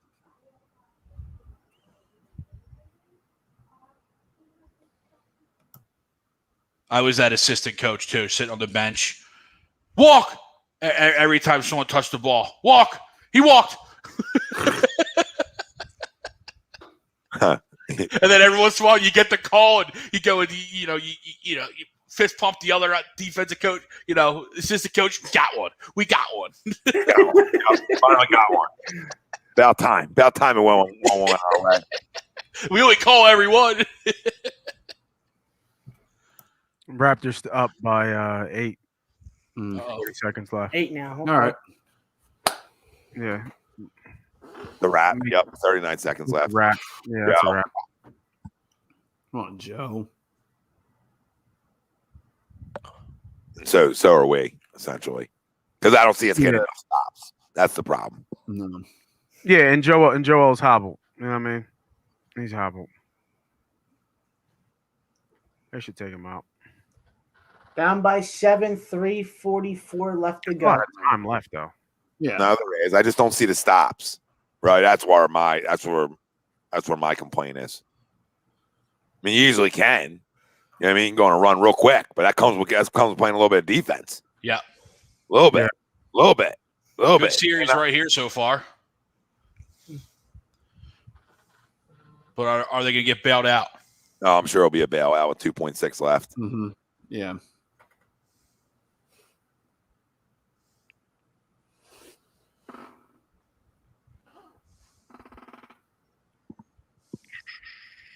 I mean, they have their best potential defensive lineup they could have out here with what's suited up.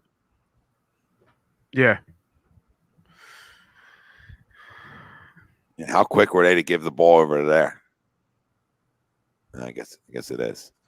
Good. 24. Let's go. Get that shit out. Out. Let's go. Come on. Matisse with another block. My goodness. Leads the NBA in perimeter block shots. Which is Where's he from? Washington? Yeah. Yeah. He has that's his second block because they didn't give him that one. That's it. Right, because that was a foul. Oh boy, go to the line again. Slow the game down. Go to the line. Get some guys in foul trouble. Put them in the penalty late. That's how you can come back and win. That's the only way you can.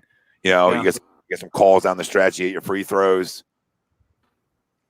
I'll tell you what, Matisse is earning minutes, man. He might. Do you see him? He's got to be in that 9-man rotation come playoffs. Yes. Yeah.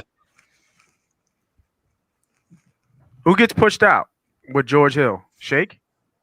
Huh. You don't play well. Not right now. he could be the odd man out, Nate. Yeah. Shea could. Doc's been known to run 9-10 though. Doc's been known in the past. That's actually almost like a criticism of him that he runs too much of his bench sometimes. So, right. I mean, there's always that possibility, Nate, that they have 10. Who's the first off the bench, George? Because he's not. I think it most likely would be, right? Right. Or Ferk. Or Ferk.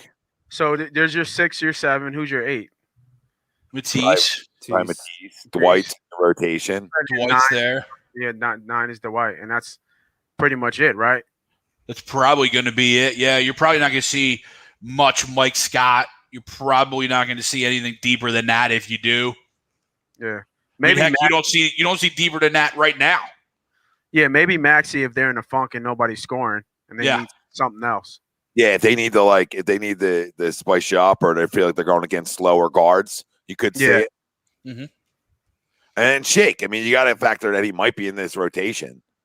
Yeah, he could be. Like I can see 10. I think that the 8, 9, 10 guys is going to be different every game potentially. Yeah, they could go 10 depending on the matchup. And Greg, that's a great point too. You know, it could be 10. It could be 10 guys or 9 guys, but it could be different guys every night. Yep. Or it could be. I mean, I still think they go 9. I don't think they go 8. Right. So I still think. Yeah. So even them 9 guys, them other 4 can be different 4 every night. Different mixed match of your 4. You might have 2 guys that are constantly playing, right? Like Hill, right? Hill's going to play. Dwight's going to play, and then them other guys might be like Nate was saying. You know, maybe they need a little offensive firepower. Get Maxey in. Damn it! Fucking missed free throws. Fucking damn it. TTP, he didn't play. So yeah, he was out today. He didn't look good then. He didn't look good. Yeah, he showed up with Steph came around, but other than that, he hasn't looked good the last couple games. Yeah, that was granted when his brother came around. He had the green light then.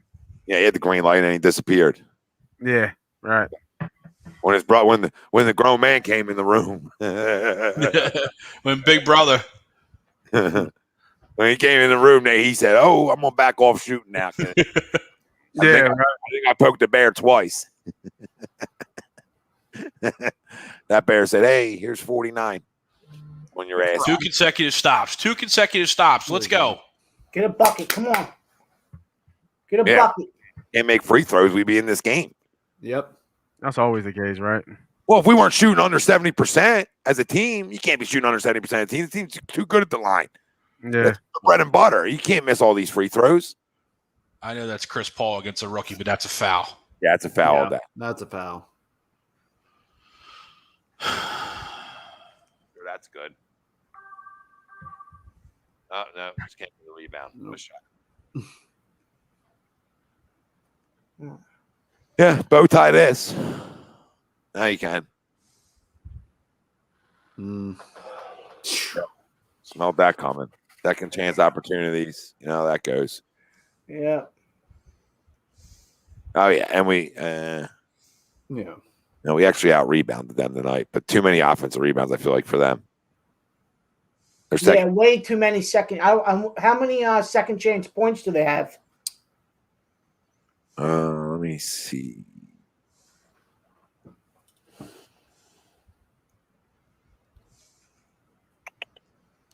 They've had 9 offensive rebounds. Doesn't give me second chance points on here. Gotcha. I can go to the other. I can go by by stats or something else. But yeah, they have had 9 offensive rebounds, and we've had 14. It just doesn't feel like that, right, guys? No, it doesn't. No. Yeah, it doesn't feel like that. They're checking to see if Booker's shot was either a 3 or a 2. And it looks like his foot was on the line. Per your sources. Yeah. Looks like they're gonna roll it to 2. Ralph Baum. All right, fellas. So I got a bet going on here, man. I typically don't give out bets during the week. The membership thing that with A2D Radio and Money Pot, that should be coming down fairly soon. Me and Tom will figure that out about doing some type of membership with some type of premium picks, all picks every day. But right now, I got a pick, right? So I had Toronto winning. I had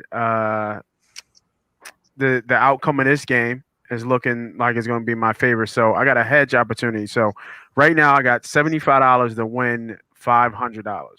Dang. So the hedge here, win another hedge opportunity is, will Michael Porter Jr. get over 21 points? Ooh. Should I let it ride?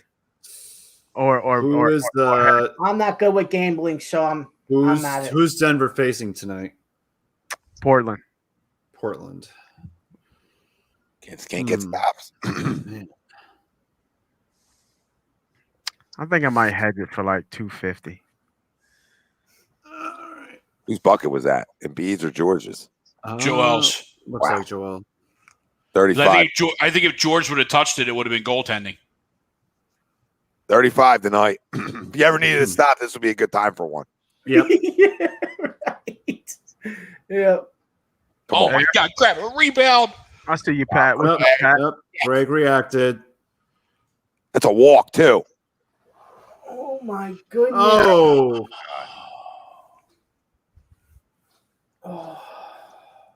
Oh, get that Got shit. to stop. There we go.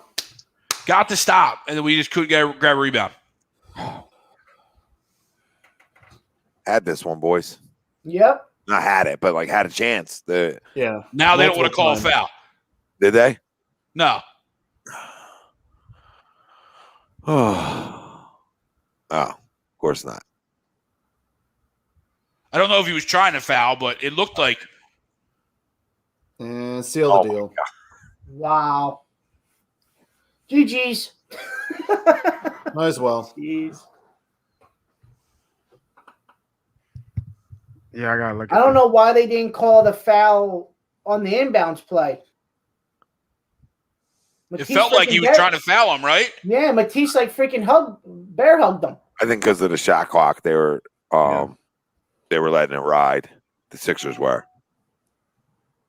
No, on the inbounds play, Matisse touched like fouled him, but they didn't call it. No, it looked like it was, but maybe they weren't trying to foul, like to the Sixers point. Yeah. There's only like 4 seconds left on the shot clock. Yeah, that was a great shot by Booker, but he should calm down with like walking down the court like he's a fucking hero. Got 17 tonight. Let's slow down. You know what I mean? That's because Matisse has been his ass all day, and he finally got one. That's all that is. Joel had a great night. 35. Danny Green gave you a lot of production with 18. And then Maxey. And then after that, George Hill had a productive night, but only 4 guys in double figures. Not good enough, right? So Here you are. Here you are. And the one that kills you is the 2 for 10 from Shake. Mm-hmm. Need him to be productive. Everybody else had essentially who got minutes, had decent nights. I mean, we shot 50% from the field as a team. So it's not like, you know what I mean? It's not like we had bad nights. I think the free throws come down to the difference maker. We shot 69% from the line, 18 for 26. It's not good enough. So you want to know why you're taking an L right here is because of what you did at the line. And when I'm just talking about, you make 4 more, it's a basketball game right now. You have a chance to win this game with a 3, right? So, yep. Or you have a chance to win the game with a 3. Them four that we talked about, right? Them 4, but any 4. I know Joel's missed. Greg, that would have been the lead, Greg. That would have been the lead I'm talking about. Yep. Joel's missed free throws, and then the 4 that we talked about right there at the end of the third quarter. The 2 from George Hill and the 2 from Dwight Howard. Mm-hmm. I mean, that's the ball game right here. In Joe's defense, he's 7 for 9, so it's not like it's terrible from the line. But you're right. George Hill, a 1 for 3er. Dwight, 1 for 5. That's where you're at. That's where you're at. Man. But yeah, you're right. I mean, Joe goes at least 1 for 2. You go 8 for 9 from the line. Mm-hmm. Mm-hmm. And then, of course, you had like some of the missed opportunities with Dwight Howard missed layup. Dwight Howard and Mike Scott. I mean, those are all important factors there. But let's not go over the shot that Joel just made, though. Like he's 7'2" or 7'1". Yeah. It was pretty filthy. Yeah, like you know what I mean? Ball's on the ground with a guard, and he just kind of like fades, step back, 3, cash. Okay. Yeah. Like that, you know what I mean? Like, you know what I mean? Like the skill set on that dude is crazy. Jesus. Oh, it's absurd. It's absurd. What was the line tonight? 3.5. Sixers? No, Phoenix. Yeah. Phoenix was given 3.5. Okay. Sixers were a home dog tonight. Yeah, they were a home dog. That's why I took them. So, maybe 2 threes in a row. Shot here gets you a backdoor. Maybe. Hey-o! Depending on like when to get it off and do they foul the inbounds, right? So yeah, you got all that to mess with. But no. I mean, they did well without Ben and Toby as a group to make it competitive, right? But now I've lost back-to-back games at home. That's my issue, and I get it. I've lost it with missing guys, but I need to at least did 1 out of 2 here. I at least had to be 1 and 1 here. Just give me 1 and 1, right? With the guys missing, and I can go 1 and 1 in Milwaukee. Now I got to really pray that I get some weapons back. I get some reinforcements coming up real soon in this Milwaukee series tomorrow night. Now, I'm really praying I at least have a Benjamin. You think I can at least get a Benjamin? Not you know what I mean? Did he hit it? He hit it. Oh, jeez. Yeah, I like the I kind of disagree there. I like Tobias because at least Tobias would give you almost 20. Yeah. Ben is questionable. Yeah, but I get him against Giannis. Yeah, that's true.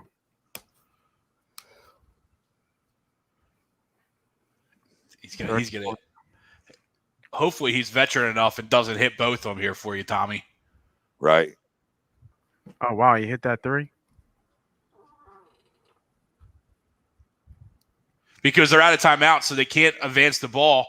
Yeah. So it almost behooves them to miss it, so they can at least get something going. Chris won his point. Like threw it up. If we grabbed it and somebody tossed it, made it. Oh.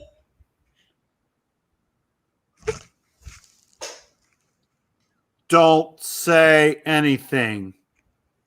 Man, look how close it was. Oh, man. Oh, my God. Wow.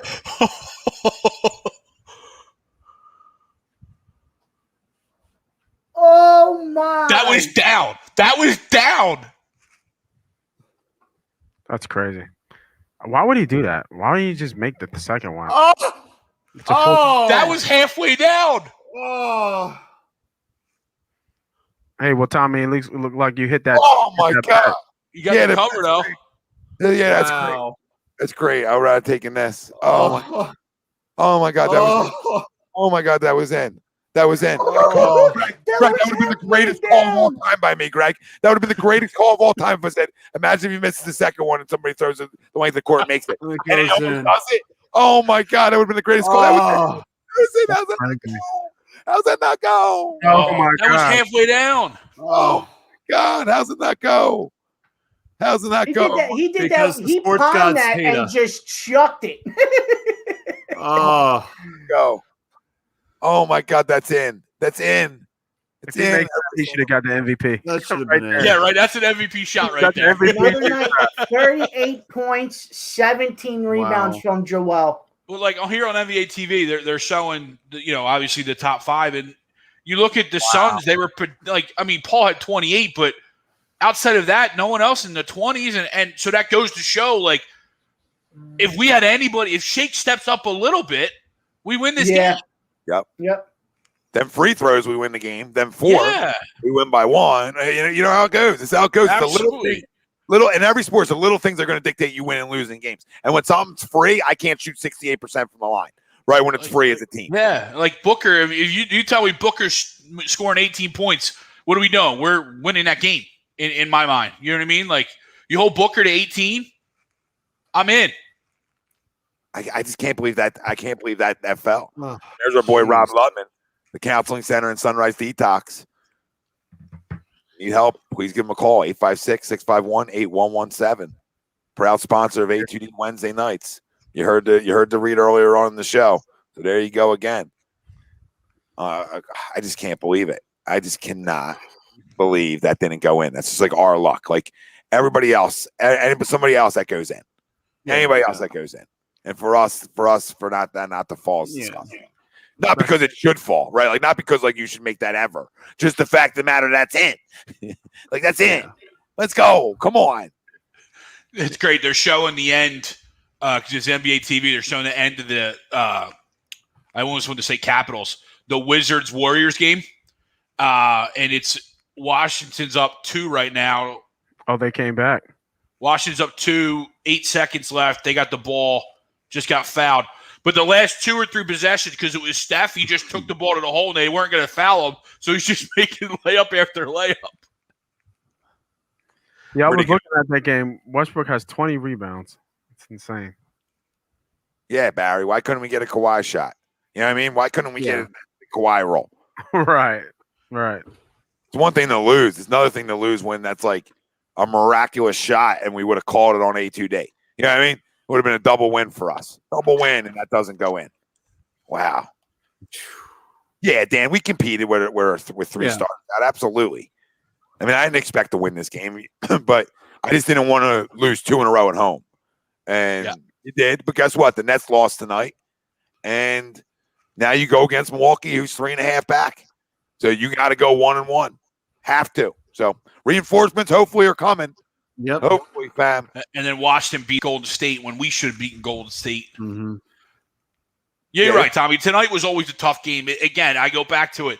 It's the game the other night. It's the Monday night's game against Golden State. That's the one that's the kick in the nuts to me. Yep, you're right, Greg.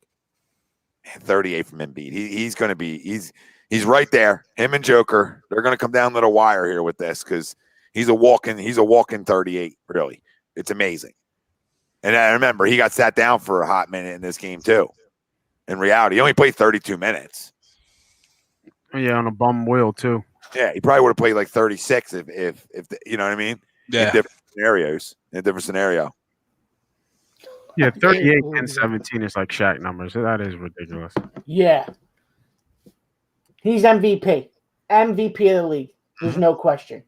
I'll And take he's it. coming back from a knee injury. And he's still putting up the same numbers that he was putting up before the injury. Unreal. I'll take it. Give me the cash. What'd you get the odds at? I got it good. I got a plus 600. Ooh, nice. I got it kind of early. He would. I mean, he would have got it if he never. He would definitely be winning it if he didn't go out. Yeah. Oh, absolutely. You know, what I mean, Absolutely. if he didn't go out for the 18 games, he definitely would be winning it. But I can't be mad at Joker, man. What Joker's doing is ridiculous as well. So he's a quiet killer. Oh, Joker's phenomenal. Missing opportunities to extend lead on the Nets. Mark says, agreed. But it could be worse. I mean, they could be winning and we could be losing. Yeah. So at least they're losing some basketball games. And listen, the great thing about sports, unlike the only sport not probably, but it is that you're never going to play a game the next night is the NFL. So the great thing about a lot of sports is another one right back up. And against Milwaukee. Yep, tomorrow night. Seth went 7 for 25, so he jumped way down from God mode the other night. He was due. Too bad he couldn't do that last night, huh? Yeah. He was due for an off night. For sure. Jimmy says Doc and Maxey have a tight relationship. Love to see it. Yeah. I mean, Doc being a point guard and Tyrese being a young puppy, you love to see it.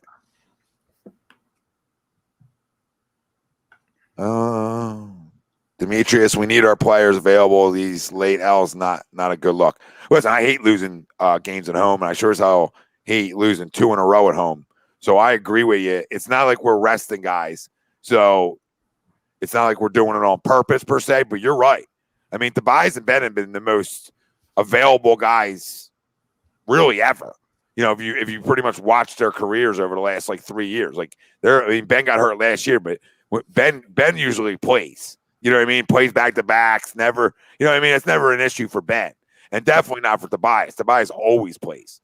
So it sucks that you lose these two guys on a homestand at the end of a home, or during a homestand is a killer. But you just got to pray that they're both back tomorrow night, because I was assuming Ben was going to be back tonight. You know, with illness on Monday, I was under the impression like, okay, he'll be ready. You know, IV talk, and he's ready by Wednesday. Yeah. So hopefully he can come back tomorrow.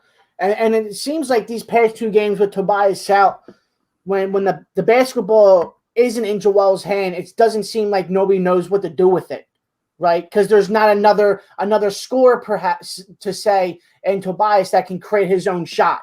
You know, Danny Green's just going to sit in the corner and then, jack up threes all day. There's just nobody else, outside of Tobias and Joel that can shoot, that can create their own shots. No, when Danny Green's your second leading scorer, even though I had a really good night, that doesn't usually bode well.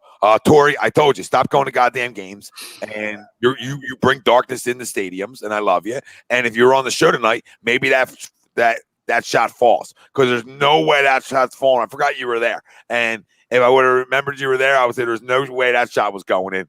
Your darkness lifted it up out of the rim. It literally lifted it up out of the rim. I can't believe it. I can't believe it. I mean, literally, that shot was down, and because it tore, that shot said, Yep. we're going to go right back up out, and that's a miss. All your fault. All your fault. NBA is soft. Would you guys put Matisse on Paul towards the end of the game?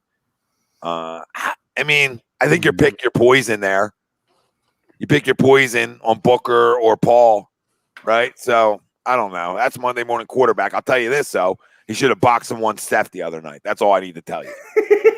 Man, yesterday's gone, man. Let it go. No, I'll never. Something out of Toronto's playbook. Yeah, like at some point, make an adjustment and make like Draymond Green beat you. Like, grow up. I mean, there's no. It wouldn't have mattered. It wouldn't have mattered. It would have mattered. There's no Klay Thompson on the court. It would have absolutely mattered. Make it the great Andrew Wiggins beat you. All right. I mean, we're really watching the greatest shooter we've ever seen. So no, that's factual, Nate. But I can still get the ball out of his damn hands. He was jacking. It doesn't matter who was on him. He's got talk about the green light. He's got the ultimate green light. Yeah, right. Oh, I know that. For sure. And then he came out today. I think he said he was I think I'm the MVP. I think he was just having fun with the media, but I thought it was funny. Yeah. Demetrius, you guys think we have a shot in the playoffs? Absolutely. Yeah. Tonight shows you their toughness, at least. I mean, listen, Phoenix is everybody's out. Everybody's playing tonight for them. We're without 3 starters, and we make it a game. I mean, I don't like taking positives out of losses. I'm not like the guy who likes doing that. But I mean, you can take something out of this loss. You know what I mean? Like I can give you a mulligan, and you play tough, and I can take something that you didn't quit at all in this game. So we can build off of a loss like this. What do you guys think? I definitely have them. Obviously in the offseason, I had them going into the finals. So yeah, they definitely got a big chance in the playoffs. They're definitely gonna be in the Eastern Conference. And I think we talked about this earlier in the show. Was that if you look at the East right now, it's for the taking. Yeah, you know what I mean. Yep. It's definitely for the taking. Like, I'm not really scared of Milwaukee, right? I don't think this is the same Milwaukee we've seen before. They should be better, but they're not, Nate, to your point. Yeah, right. They're not, right? And then, the Celtics could be scary if they get hot, but we swept them already, right? And then we all talked about how Miami is kind of that scary team, but they're at the end of the line. So, I don't know what they are, but they're not what they were last year. And then you have us. Like, I know New York's been hot, but I'm not scared of fucking New York. I'm like, it's the fucking Knicks. Yeah. No. Like Boston could be scary. Like I said, them 3 guys go off in a series. Yeah. Right? They could be, but I'm not worried about them. I got this team's Eastern Conference Finals team. So until they prove otherwise to me, that's where I've had them before the season started, and that's where I have them right now.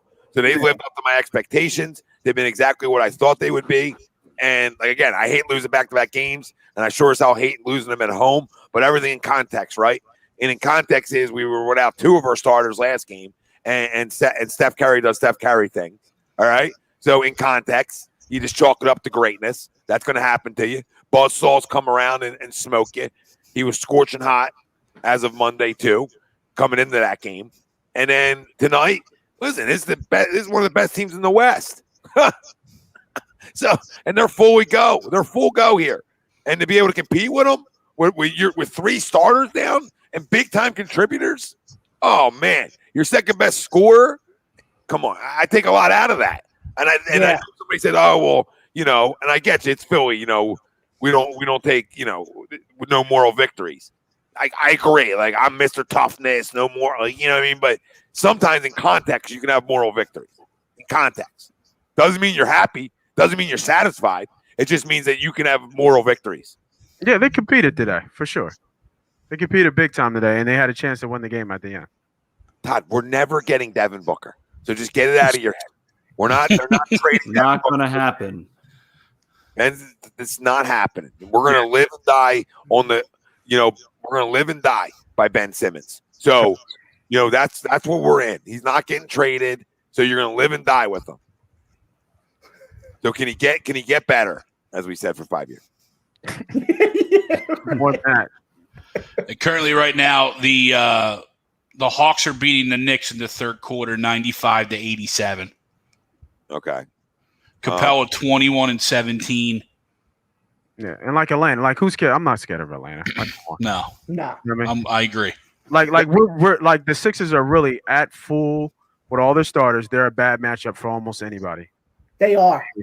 I mean, Trae Young just went down. I mean, you know, even outside of maybe Brooklyn, you know, I mean, just because of how heavy they are on the guards, but outside of that, they still don't have enough to score. I mean, defend. I'm sorry, they don't have enough to defend us. Who? Brooklyn. Oh yeah, I agree there, but I agree. Boston doesn't have enough to defend us. Sure. Don't tell me they're not scary, Johnny. You can't tell me they're not scary just because it's Joe. I agree with you. It doesn't mean they're not scary though. They got 3 guys that can go off for a 40 piece on you, so it creates a little scaredness. But again, I think we can beat Boston in 5 or 6, and I think that we can beat the Nets if they're fully healthy, and we are in 7. So you know what I mean? I still have us beating these teams. I'm saying for other teams, like that Boston can be scary. Like Boston can make a little bit of a run if they're playing well, and they've been playing better as of late. But we can't act like them 3 guys can't win you a game and can't win you a series. Not saying they're going to the finals. I don't believe they're that good of a team anymore. But they have 3 legit scorers on the perimeter that can go off. So they're dangerous. That's all they are. They're just dangerous. Hey, we got our binoculars on and we're just doing the lookout. That's all we're doing. We're not telling you to get in the bunker yet because they're coming and they're going to beat us, right? You know what I mean? We're just looking. We're window shopping. You know. And right now the Sixers are plus 440 to win the Eastern Conference Championship. Okay. Well, what are the other odds? The Bucks. By the way, Trae Young just got helped in the locker room, ankle injury. The Bucks are plus 350 and Brooklyn's minus 110, so they're almost even. So what? We're third? Yeah, we're third. We're actually after the Bucks, which is surprising. Wow, very surprising. I don't like that. Who and the Nets are 1? Well, the Vegas is clueless then. Right now, Vegas is clueless. They're going. The Nets are favorite to win it all. You know what I mean? Joke. That's a joke. That's dumb money. That's stupid money. See, if anybody out there puts money, I'll help. Listen, we don't even got to give this away on the subscription. I'll just help you right now, right? Listen, if anybody's stupid enough to put money on the Nets to win it, you're an idiot. Take one of any other team because you're gonna actually win money off of it. And the Nets aren't winning. The Nets, as sure as hell, ain't going to the finals. Yeah. You can book that shit. You heard it here first. They're not going to the finals. It's going to be somebody else. I'm not even saying it's going to be us. It's going to be somebody else. I can't wait to see it. Cannot wait. Charlotte Hornets. Yeah, I'm on the Sixers winning the Eastern Conference Championship already, so I got that as a future. But at plus 440, and they're the number 1 seed right now. Just to get there. Yeah. Well, no, they got to win it. They got to win it. Oh, it's plus. Okay, that's plus to win it. All right. Yeah, that's to win it. You got to win it, not just to get there, but you got to win it. So that means Vegas has them knocked down in the second round. They're essentially. Almost, yeah. It's just kind of how the seeding drops. Tom, why do you hate the Nets? I hate James Harden. I don't hate KD. I never have, so I won't say that. I always thought Kyrie was special as shit, so I really don't hate Kyrie. You know what I mean? So my only hatred, one is I hate the Brooklyn Nets, as a franchise, as the New Jersey Nets, not Brooklyn Nets. I hate them. They're a rival to me. Okay, and I'm from Philly, right? So this is more reason to hate the Nets. We're Sixers fans, and I hate James Harden, and I hate super teams. I'm anti-super. So I want to freaking take down Goliath. I want to take their legs right out from Goliath. That's how I operate. I always want to be the dog. 2017 talk. I would love to put ski with dog mask on again. Oh, what a year! Yeah, what a big fucking year. Take me. Great year, huh? Donovan, thank you, my brother. He says, how he's looking at Joel Embiid throwing a dart. QB competition. What's his rock, paper, scissors skills, though? They fucking censored me. As soon as I started talking, they censored me. They fucking censored me. What the fuck is going on, man? But hey, fellas, yeah, I actually do have to go. Always a pleasure on Wednesdays night, man. Come check me out, Money Pop Podcast. Friday nights, 10:30, right here on A2D Radio, where we always giving out free plays. Check us out also on A2D Radio over the weekend. Like you said, man, we giving out money. If you followed the plays last week, I think we had maybe 4 or 5 plays last week, and we had one winner that did hit. I'm giving out the parlays. Not a parlay guy, but I know everybody likes the parlay party. So I'm trying to give y'all some value here. And then later down the line, like Tom said, the subscription is coming. So, you know what I mean? Boys, always a pleasure. Check y'all out. Nate, brother, see you, man. See you, man. See you, Nate. See you, Thank Nate. you. Thank you. You heard the man. Let me just read it. That's super team Jimmy J. Because that's a built team. It's built. It's homegrown. 2 of the guys are homegrown. Yeah. Oh, you're talking about Butler? No, I don't know. No. Yeah, but It had the Butler, makings of a is super. Butler on the level of KD, Kyrie, and Not yet. Harden? No. No, and He's first not. off, and second off, Ralphie, right? That team played together for 2 fucking months. Stop. Yeah, exactly. No. It had the makings of a super team, but it just wasn't one. And if this was prime JJ Redick, and you know, if JJ constantly won on a team that won multiple championships, then possibly, but they were far from a super team. Yeah, but having 2/5 of your roster, of your starting roster that you drafted, defeats the purpose of a super team. Yeah. They didn't go out and buy everybody. They drafted them. Yeah. Mm-hmm. No, absolutely, Greg. Come on, guys. Pound that like button over on YouTube. Not enough people doing it. Hit that subscribe. The road to 6K. The real road to 10K. You know, tell your friends about us. Come on in. We got shows for everybody. 18 live shows on this platform weekly, and that's not including added in live reactions or whatever the else we do. You know what I mean? Yeah, JJ Redick couldn't play like a defense. Yes, and P-Mac's right. This version of Embiid is different than any other year. Sure. Yeah. And that's fact talk. And that's why I had the Sixers going to the finals, right? If you look at every roster in the Eastern Conference right now, there is nobody down low that can hold Joel Embiid's jockstrap. Nobody. And when the playoff times come, he's going to go off, and there's nobody in the league that's going to stop him in the Eastern Conference. And Ralphie, who do you have to go up against tonight? I mean, that's a good defender in DeAndre Ayton. Yep. That's no. And he put 38 on his head. Yeah, he ain't going against Mouse in the house. And then he put 42 up on Rudy Gobert a month ago. I mean, who's going to stop this dude when playoff time comes? That's why I had the Sixers going to the NBA Finals. No, you're absolutely right. I think it's Joel's going to carry this team no matter what. Mm-hmm. And especially, too, we know the type of game the playoff game becomes, right? It's more focused on the half court, right? More centralized offense, which rolls right into Joel, get on the block, space our shooters out, let's go to work. Yep, absolutely. Yeah, John. Go ahead, Tommy. No, John, they drafted 3 out of the 5 guys, but when you're won championships and then you go get Durant, that's sort of super-ish. Like, you already won them. We didn't win shit. Right. You know what I mean? We didn't win shit. Yeah. We didn't win shit. So, you know, that's what makes you super-ish. Like when Dwayne Wade teams up with LeBron. Like, okay, Dwayne's won one. So that becomes sort of super-ish.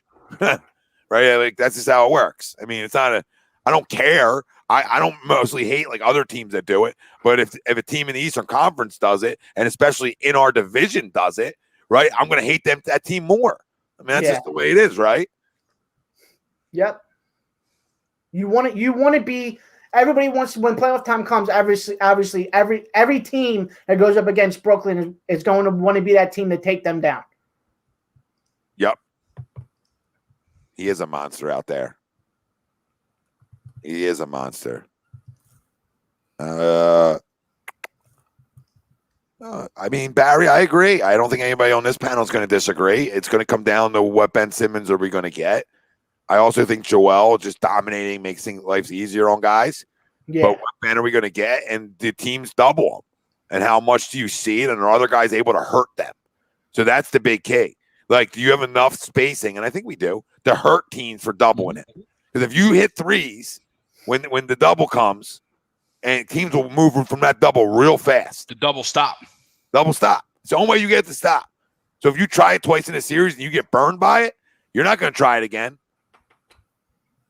You're going to say, all right, let me make this guy beat you. And I think a key guy in that outside of, our normal guys is like a guy we talked about a lot tonight, Matisse, right? Can Matisse make a couple of those open looks that are going to happen because it allows him to get more minutes then because the game become more defensive minded. And you're going to want one of your best defenders on the floor, but you don't want to lose out. If him and Ben are on the floor together, let's be real, you're out two offensive players. Yeah. So we can make up for one because Ben makes so many other guys better on the offensive end.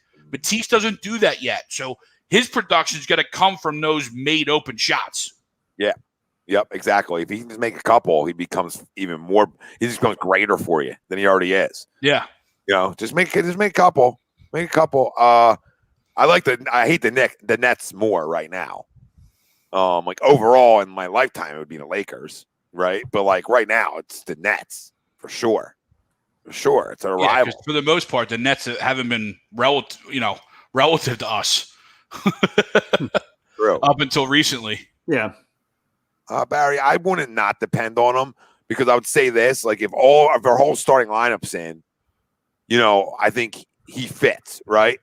Like I think when these guys have been missing and we rely on him, I think that's what I would not rely on. You know what I mean? Makes sense? Like when everybody's playing and it's just like, hey, an open three, I can hope that you're going to make that, right? So, you know what I mean? I can sort of depend on you making open threes when you're going to get open looks if they double Joel. And that's what they brought him in for, right? They didn't bring him in, to your point, to be the second fiddle because Tobias and Ben Simmons are out, right? He's not supposed to be running the point guard with him and Joel doing the pick and roll because there are only offensive starters at the moment. That's not why we brought him in. We brought him in to sit there on the outside and hit open shots when they come his way. Yeah. Yep. Yeah, and that's for all them guys. This is why they did this. And then can Tobias kill you when teams go and do that to you? He's killing us right now. I'm not being on the floor. Gavin, I can't believe it, brother. I mean, it literally was in. Literally is in. And if you're down, if you're so upset that we can never like that, if you're just upset by it because you just feel like, why couldn't we get that roll one time? That would have been fun. Hit that like button. Hit that subscribe. Come on, let's go. Still get us to 100. Still get us to 100. Bunch of people still watching and listening in. I walked out to go to use the restroom when I left. My dad goes, damn, that was like one of my putts. It was halfway down. You ain't wrong. You ain't wrong on that. The Philly Talk Podcast, Marky, this was the worst game I saw Shake play all season. Yes. Yeah, he was terrible tonight. Actually, no. This isn't back to back. That's back to back. Yep.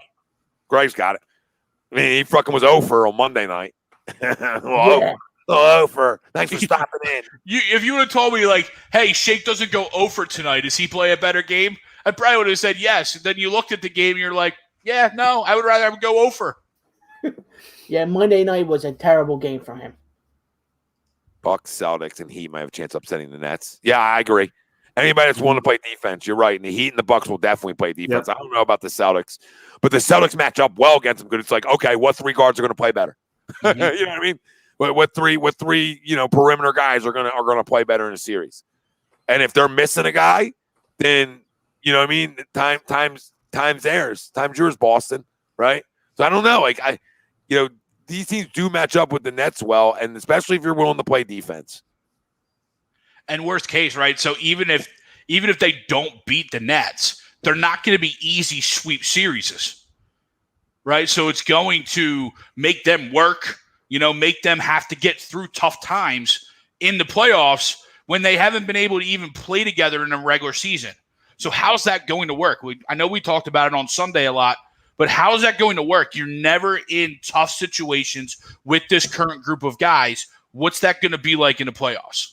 Yeah, when a series goes 6 or 7 and you're only in the second round. You know what I mean? So and then just for them in the first round, right? If they pull Boston in the first round, that could go 6 or 7. Listen, I think not playing with each other is detrimental, period. Sure. I don't think there's any running from that. I don't think there's any way you could say, oh, we played 7 games together, we're ready to freaking go. I think that's delusional talk. I think that's thinking you're just can lace them up and be better than somebody automatically. And I think if they're looking at it like that, they're in trouble. They're in trouble. Now, if all 3 of them guys play, are they still dangerous even if they didn't play together? Sure. But I can't just automatically stamp them that they're going to the Eastern Conference Finals or stamp them even more so to go to the freaking finals. I mean, this is the NBA. Everybody had the Clippers doing the same shit, essentially. Just automatically put them to the Western Conference Finals and then boom. Yeah. So, and they played together. Right. More than 7 games. So it wasn't like that. Yeah, those two played almost all the games last year together. Almost all 82. but we got these 3 guys that only played 7 to 8 games together, and everybody, they're going to the finals. There's nobody stopping them. Yeah, I just can't buy into that. Like, the Lakers are a different story because they played together. So they're just out. You know what I mean? They're just back up. It's a different conversation when they come back. But this team just literally has not played together. And then they lose another big man in LaMarcus Aldridge. Not saying it was a big acquisition for him, but it's another loss of a big man that they really don't freaking have. Blake Griffin stinks. We already knew it. That's what I'm saying, Tommy. I just don't see anybody in the Eastern Conference as a big man stopping Joel down low. There's just nobody. No, I don't see it either. There's one guy. There's one guy who can maybe give him a run for his money, and that's a big maybe. And that's Bam. And that's a big maybe. But that's only if you see him in the playoffs, though. That's what I mean. But that's like a big maybe. That's the only big man that can maybe make it hard for him. Yeah. Maybe make it hard for him. And again, I'm using maybe like 50-50. And I don't think he can even slow him down. You know what I mean? I just think he could make it a little tough on him. I mean, he's like the same type of defender Ayton is. So Ayton didn't slow him down at all tonight. So, I mean, I'm not going to crown and say Bam's going to slow him down, but maybe he holds him to 30. You know what I mean? Yeah. Shave off 8 points of that. Yeah. Yeah. Well, at least make him work, right? You know what I mean? At least make Joe work. I knew this was going to come. I knew this was going to come. Again, I said maybe where he holds him to 30. I'm not telling you he's going to I'm not telling you he's going to stop him. I'm not telling you he's like the Kobe stopper, Ruben Patterson. I'm just telling you that he can maybe be able to make it tough for him. Joel's great, which means he's going to get his. I'm just saying the difference from dropping 45 on everybody's ass and maybe dropping 30. That's what I'm saying. That's all. And nobody in the league can stop him. Like, nobody can. There isn't a one-on-one defender in the league that's going to stop him. Nope. But there might be 1 or 2 guys in the league that can make it difficult on him. That's a different conversation. Yeah. Jeez. Joel's my favorite player in the world, guys. I don't think Jesus could stop him. It's right. You know what I mean? So come on. For me to say this, I'm just trying to be honest. God damn. I can't even be honest, Greg. You know what I mean? you get roasted for some of the hot takes, and you get roasted for the honest takes. Yeah, and I'm like, I cannot wait to go at it with Chucks. Like, soon. We're gonna go flying at it. Oh yeah. Oh yeah. Yeah, he big Sirianni, big, you know what I mean? Fine with them not, announcing the quarterback. And we haven't been on in a minute, and it's going to get hot. It's going to get hot. It's going to get heated. And you guys usually go. You're bound for a blow up every once in a while. Yeah. Yeah, because usually we may not see like this far apart. Yeah. But this one we're like, man, I'm not going to say the guy can't. This is like Westbrook versus Shady McCoy. Oh yeah. Like, I can't tell you the guy can't coach. I'm just telling you he's being a weirdo. Yeah. Like, I'm trying to tell you, he's being a weirdo, and it reminds me of Kapler, and I'm out. You know what I mean? But I'll give him time. I'm not going to define him in press conferences, but he's being weird. And what really bothers me is the whole Hurts thing. Like, so it's not even as much rock, paper, scissors. It's really like the Hurts. Hurts really bothers me. And I'm not team Hurts. That's where no agenda Tom comes in again, right? No agenda. This is the agenda that you guys created, which is trade your franchise quarterback and draft him in the second round and then say, oh, well, we love competition. What are you talking about? We all do too. Yeah, Greg, have competition for the rest of the world. The rest of the team can have competition. Like, I love the thought process, right? Like, I love the thought process of compete in everything you do. We should do that. Everyone should do that in life and everything, right? Compete. But what is Ralphie, let's go rock, paper, scissors right now. Oh, you cheated, right? Like, what is competing over the Zoom? Well, remember, Greg is always anything. To be fair, Greg, you've been 5 seconds ahead the entire show. This is true. I am ahead.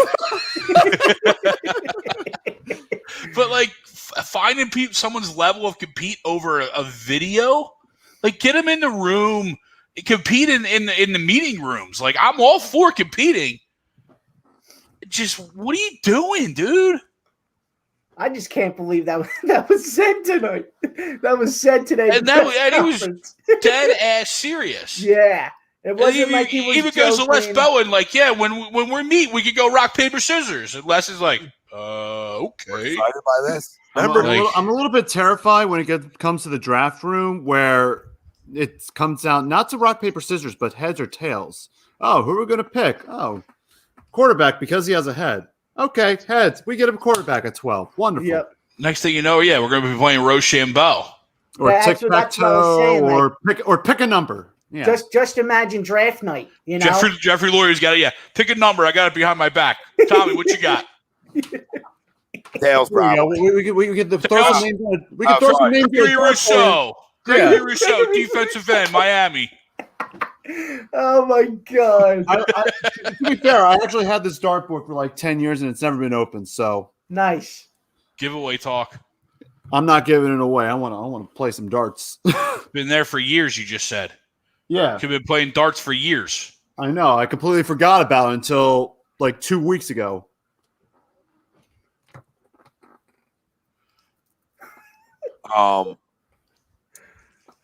You guys know who I want, so I mean, we don't even need to get into that. Yeah. I want a certain linebacker from Penn State. So. Oh, all right. We're on board together. Don't have to talk me into a good time. Oh, let's go. All right. So he's a competitor. Ralph's loving it. I wonder how his compete level was in the Zoom calls. I'm sure it was great. Do you think he talked enough trash to Sirianni to get the double check mark? Yeah.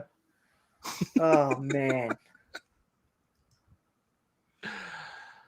Listen, you can't have competition. Yeah, if you draft one in the first round, that should be Justin Fields' job, right? Like that's how that works, right? But right now, there shouldn't even be a quarterback drafted because you just drafted one.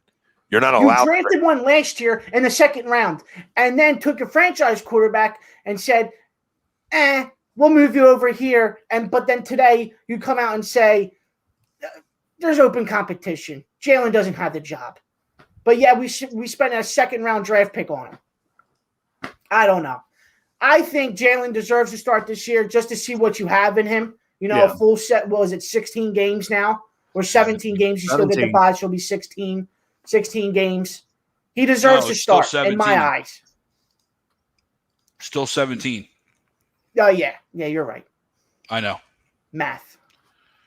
Yeah. I mean, listen, it's his job for 1 year. Then they can they need to go back to the well. They go there next year. Yep. Yeah.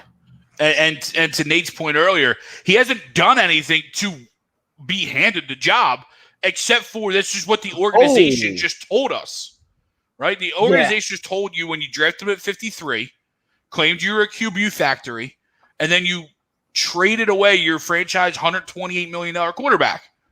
Then it tells me he's the franchise guy. He's it for now. Yeah. And like Tommy said, if it doesn't work out, then you plan ahead for next year. You have three. Essentially, we all hope that the Colts make the playoffs.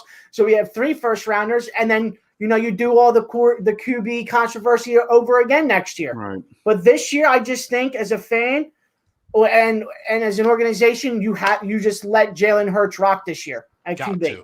You have to. And because then, with the if you don't let him offense. rock at quarterback, then what was the point of taking him at 53 last year, when all that talent was still on the board at 53? Oh, that's the biggest question mark of all time. It will be. If he's not your quarterback, and then he used the excuse, well, we've only met with these guys for 2 days. What? What? What are you talking about, dude? Then why'd you decline the workouts, right? Why'd you go out away from them?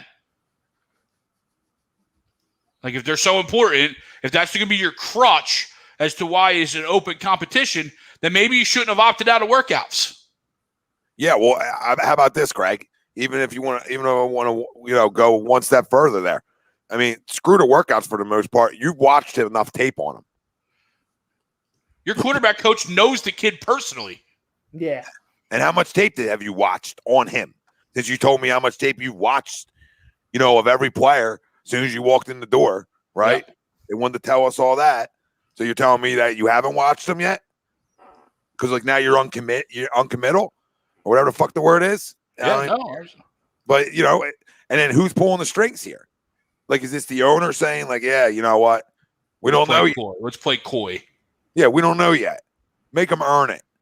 But then you told me then there's reports coming out that the guy doesn't leave the building. Yeah. Like, they get him to leave. So if he can't leave the building and doesn't leave the building, doesn't anybody? You guys were in the building today, right? Isn't that what rock, paper, scissors is about? Like, all about competition. So the guys, like, flat out all he's doing is competing. So his rock, paper, scissors game should be on point, which means he should be your starter. Yeah, today's press conference is insane. And I don't want to be pressy either. Like, I don't want to be like Mr. Press Conference. Like, they matter that much. But it's starting to be like that, though, Tommy. Yeah. Yeah, you're right. It's starting to get there.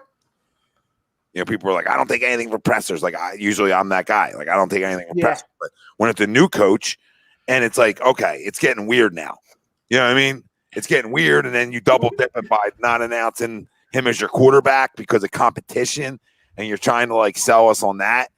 Like, we're stupid. Like, okay. And the draft is 1 week away. And come on, man. There's supposed to be 5 quarterbacks going in the top 12. Come on, guys. Come on. And there's two sides of that, too, because I agree. Like, what do pressers really tell you? But exactly, you're a brand new head coach, and we haven't heard from you since your initial press conference. Yeah. And then all this shit has come out about the Philadelphia Eagles between those two times. So you had Jeffrey Lurie going on how much he loves Deuce Staley monologue, and then we let him go before he hired Nick Sirianni in the initial press conference. And now you have this press conference, and all this shit has come out about the organization in between. And all of a sudden, it's just like, oh, we're not supposed to take anything from press conferences? Like, if we don't supposed to not take anything from press conferences, then shut up. Get out of the news. Stop talking. Yeah.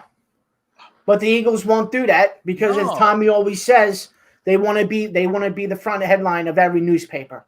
They have to be. And it's been like this for many years in the off season. Oh, yeah, it has. Many years. Like, I'm sick of talking about him, and I know the draft's coming up. Like, we should be leading up to the draft, and I'm like, I'm so sick of Eagles talk right now. Like, just go away. You are 4-14. Go away. Yeah, walking and talking like the gold standard, and then you expect me to trust the coach, right? And listen, I get it. And I know, like, me and Chuck's going to argue, and he's going to say, well, I just love that he loves football. And I love that he loves football, too. You know what I mean? I love that he loves football. But he is a puppet for them. For them. And knowing who he's a puppet for, I can't trust anything. Mm-hmm. This guy could be the smartest football coach around. But with these guys making the picks and these guys doing all this, how can I trust it? How can anybody trust to say, okay, Nick Sirianni is going to be a great coach? Like, how can anybody say that? I don't know anybody out there that would stand on a hill and say, oh, he's going to be a great coach, from knowing everything we do know about this organization. The only way you can say an argument you can have for him being a good head coach is usually Jeffrey Lurie hires good head coaches, right? He's had a history of it, okay? But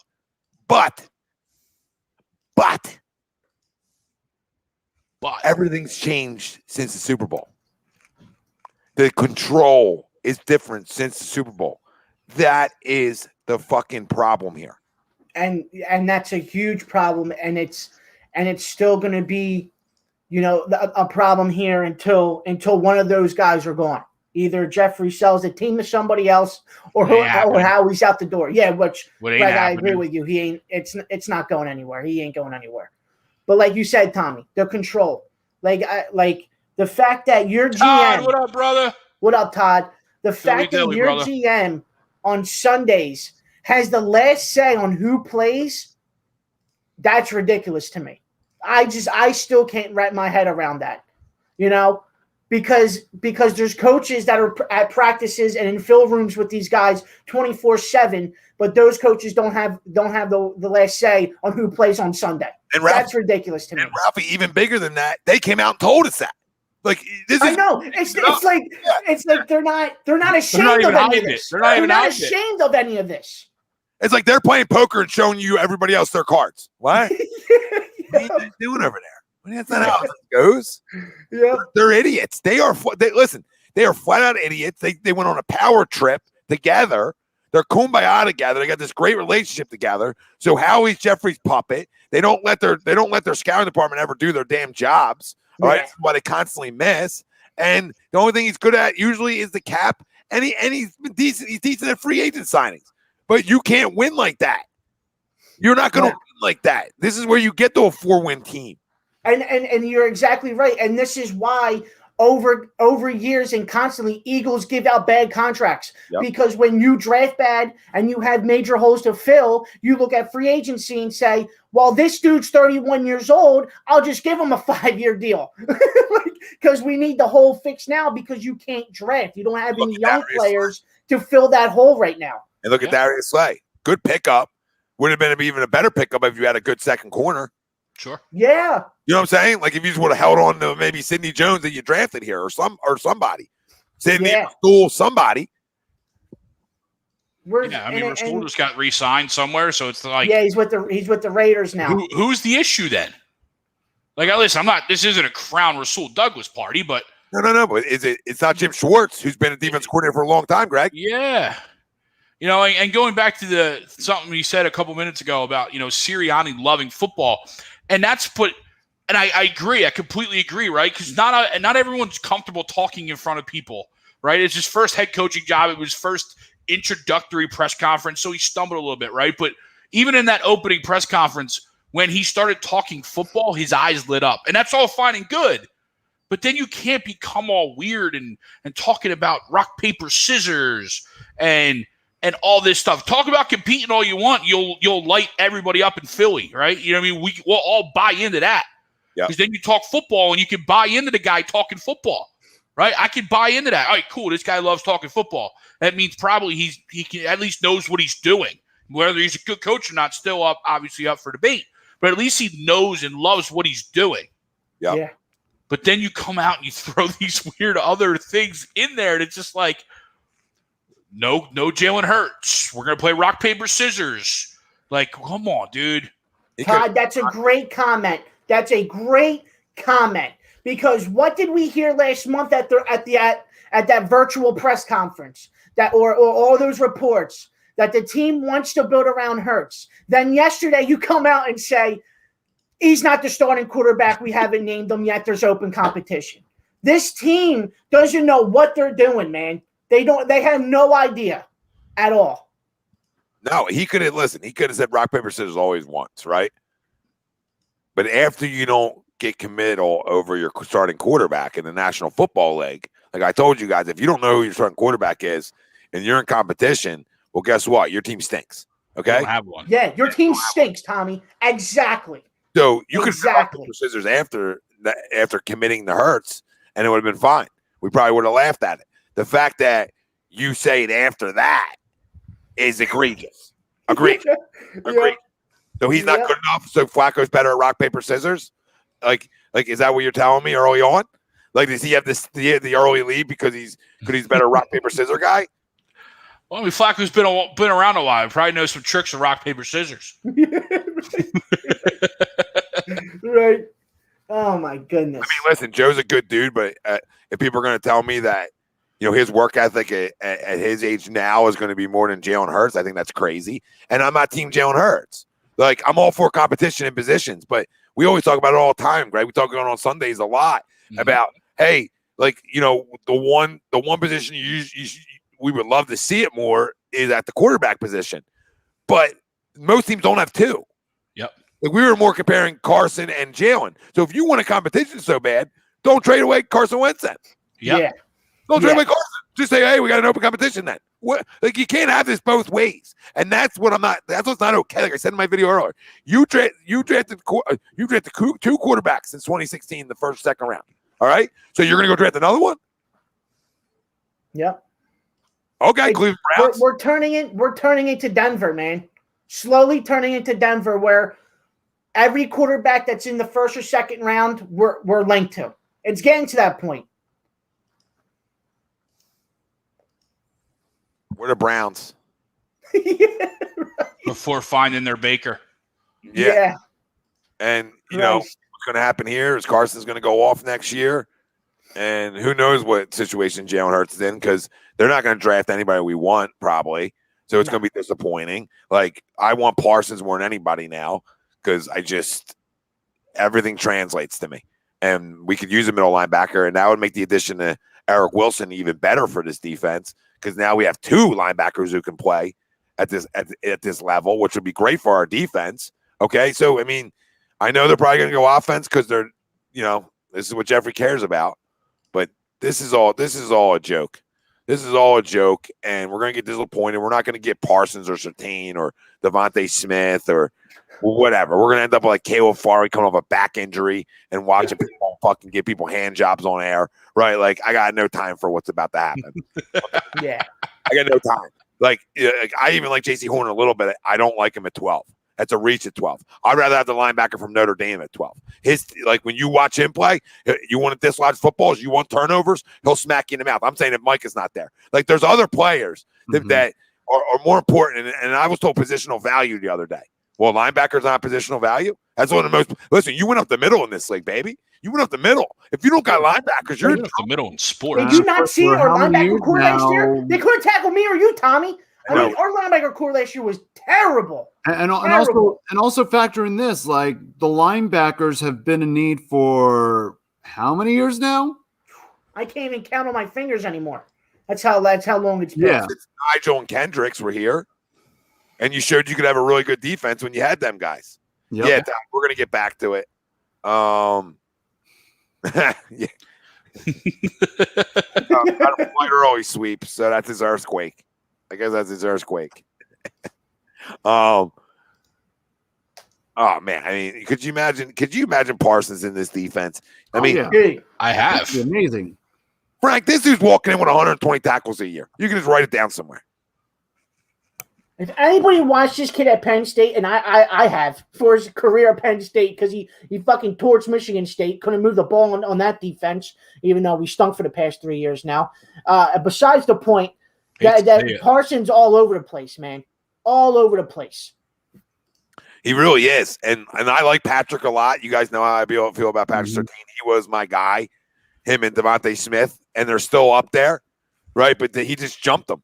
And he jumped them because, like, I know he can play. And then his pro day was filthy. So it's like, okay, you can buy. When he ran that quick, I was like, yeah. When he ran that quick, I was like, okay, I got. This is a linebacker. 4-3 is a linebacker. 4-3 is a linebacker. I'm gonna take a peek at you, right? I'm gonna take a little peek. Yep. And then I heard him on Rookie Welcome to the NFL. Yeah. And then I heard him on Rookie Welcome to the NFL with him, Fields, J.C. Horn, Kyle Pitts, and hey, Paige and Mr. Competitive Junkie Nick Sirianni. There's nobody more competitive that I've heard talk.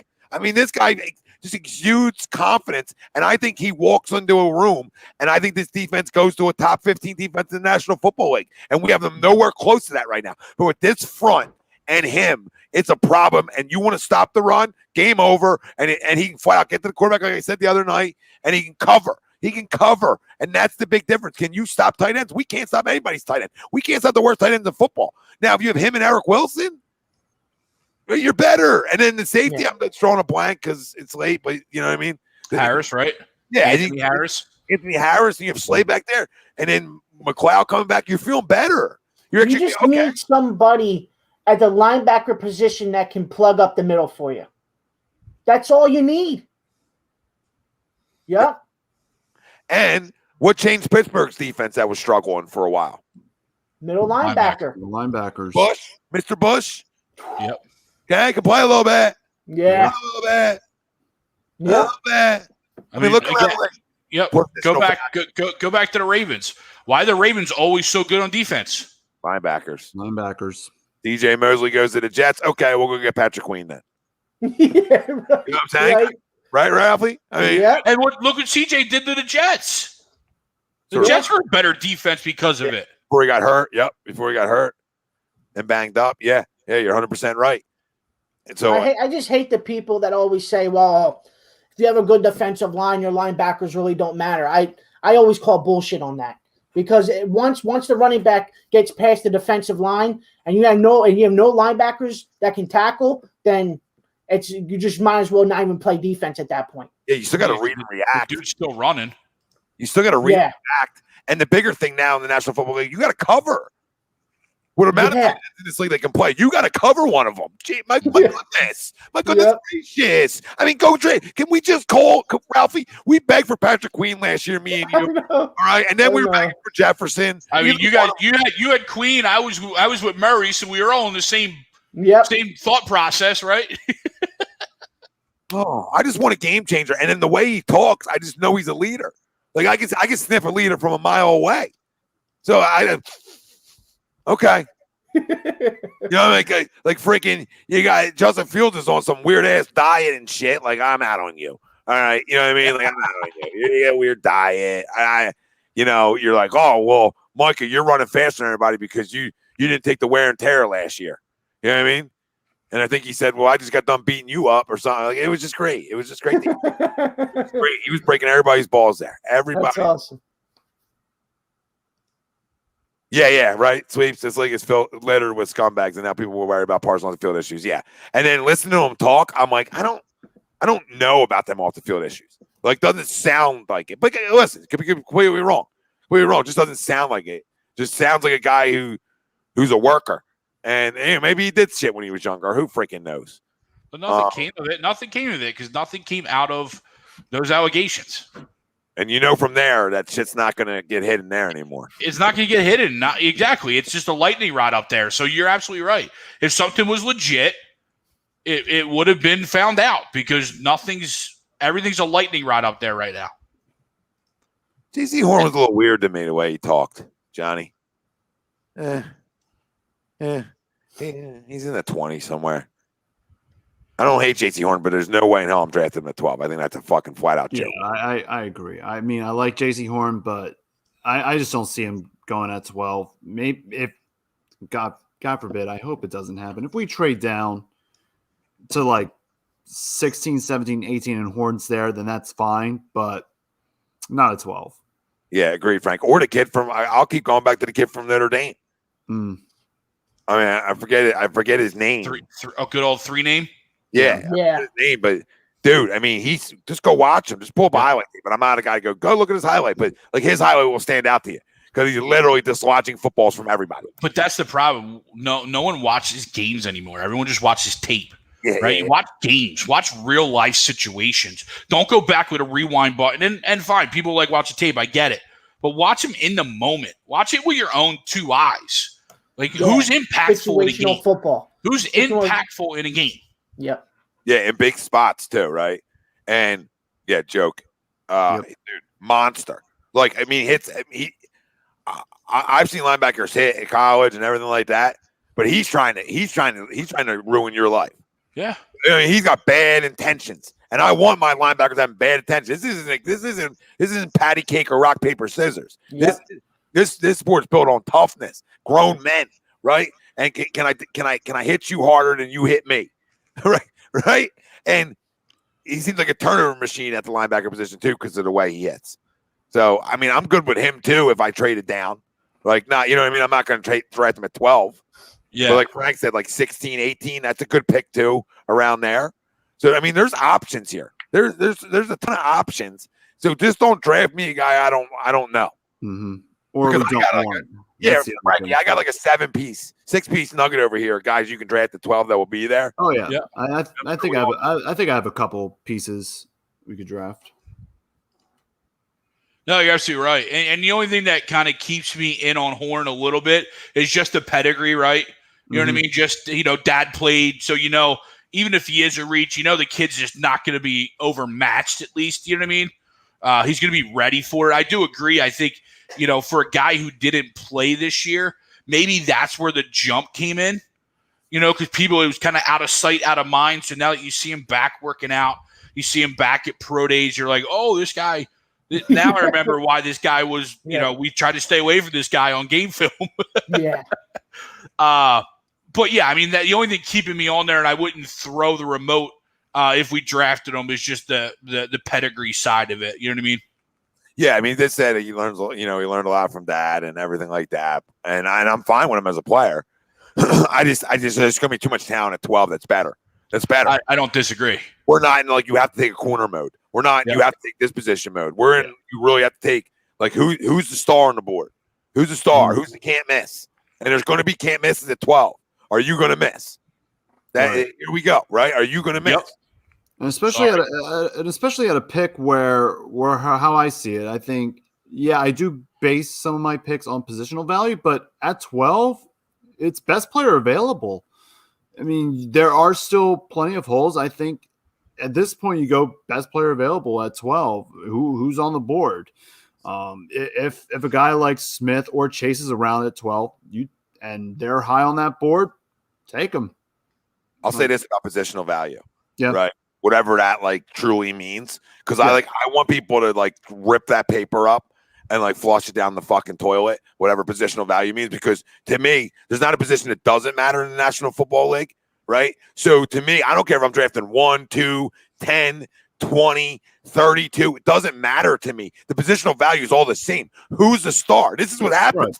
This is what happens. That these guys use these terms, right? And it allows them to miss. It allows them to fucking miss and keep jobs. This is what it allows people to do. You can't use positional value and take reaches in spots and let guys fall past you, right? And then talk to me about positional value.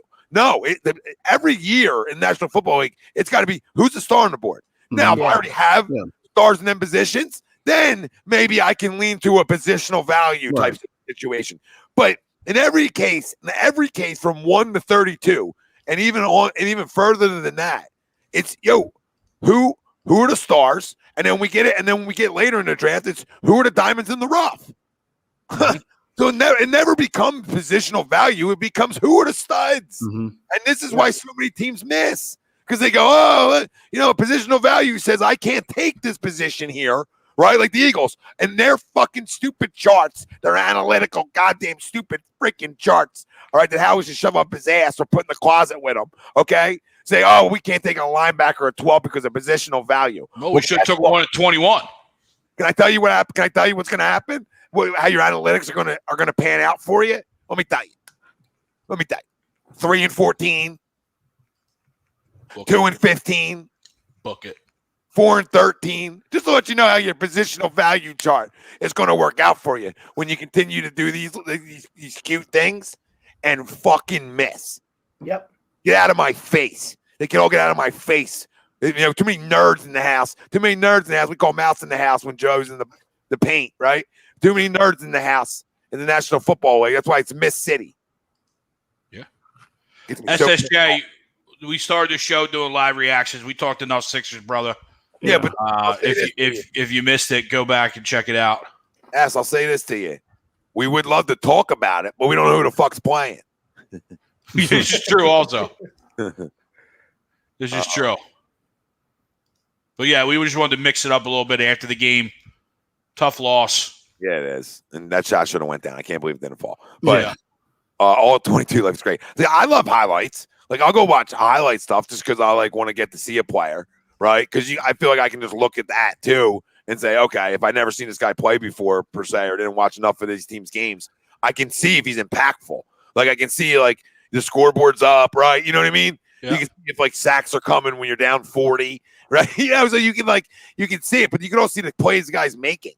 Is a guy ball hawk in the secondary, right? Would a guy take your freaking head off? What kind of player are you going to get, right? Offensive lineman is a guy road grading people like Sewell, right? You watch Sewell, in the screen game, he'll take everybody. He might block 4 guys. So, you can get a little taste that way if you didn't necessarily see enough of a guy. But I completely agree with Greg. Like, I'll find out who you are real quick by just watching the game. No, for sure. Great. Sweeps. Sweeps after the birthday chiming in on the actual stream. No Sweeps hotline coming in. Like, what is going on? New dog learning new tricks. I love it. Love it, Sweeps, man. Ethan, I agree. I almost want to I don't like to use the word tank, but this is like a tanker. Tanker. Give me a top 5 pick next year. Thanks. Yeah. Especially with 3 first-rounders. Yeah. Yeah. Don't talk me into a good time.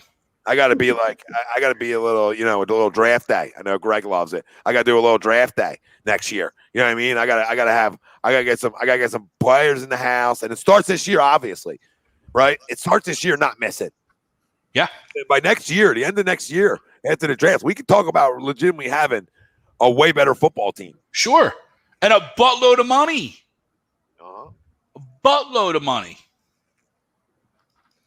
So you go into next year, 3 first-round picks, 1 at minimum, top 5, top 2, top whatever, and $80 million in cap space.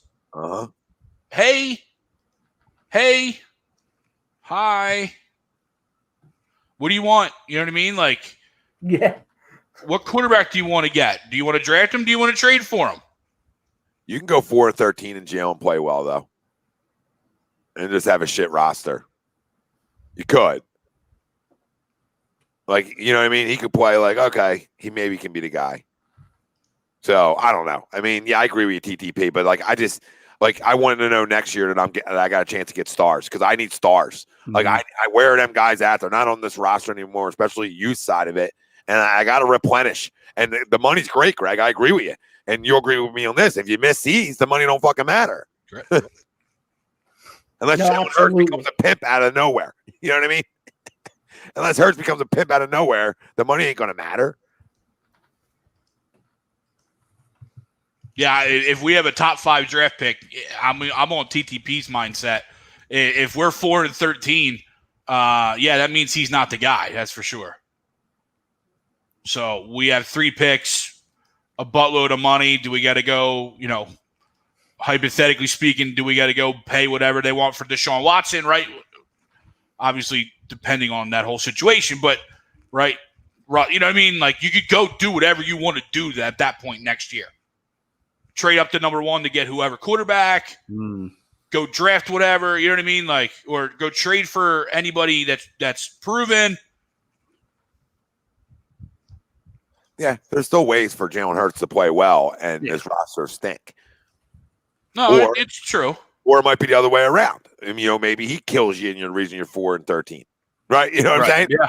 It can go a couple ways here. For sure. Doesn't have to be doesn't have to be a missionary thing. It can go a couple ways. So, I mean, I would rather see that. You know what I mean? I'd rather see like knowing you have a guy here. That'd be nice. You know what I mean? That would be the nicer way to go. No, you didn't waste 53.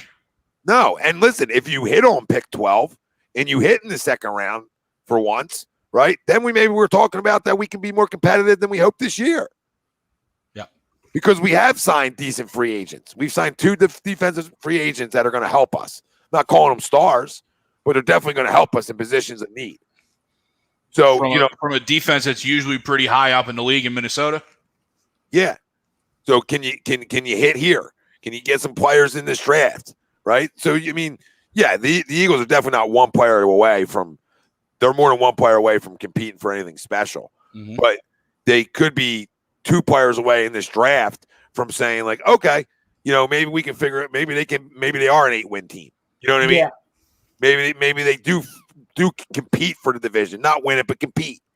Right. Give you good football at least. I doubt it because I don't think they're hitting. Yeah, right. You guys know what I'm saying. No, absolutely. Yeah. But they're definitely more than 1 player away. I mean, they're probably freaking a good 5 to 8 players away from being a Super Bowl. With that. Again. I don't think we can run from that, boys. No, that's for sure. I mean, a week away from either heartbreak or or tears of joy. Exactly. You can almost pick 5 spots on the defense alone. You know, where we're almost, a couple players away. Yeah. Yeah. I mean, I would be shocked that they went 2 defensive players with their first 2 picks in this draft, but I would love it. Yeah. They're the best players. I would not care about that. I'd be totally cool with it. Yeah. Boys, real quick. If it's the right players with those 2 picks, I'd be fine. Exactly. Like Alito, Sheldon. That'd be fun. Yeah. Bring back those good old days. Absolutely. I am down for that. Alito rang the bell tonight, the Sixers game, by the way. Oh, did he? Yeah. Okay. Phillies talk real quick. Tough losing 2 or 3, especially in the return of the Sunday spitter. Yeah. Able to salvage one today. Moniak's first career homer. So yeah, take that for what it is. He did hit a ball well away, but at least his production from your center field spot, you're able to get a win. Make sure you don't get swept because you can't have that happen.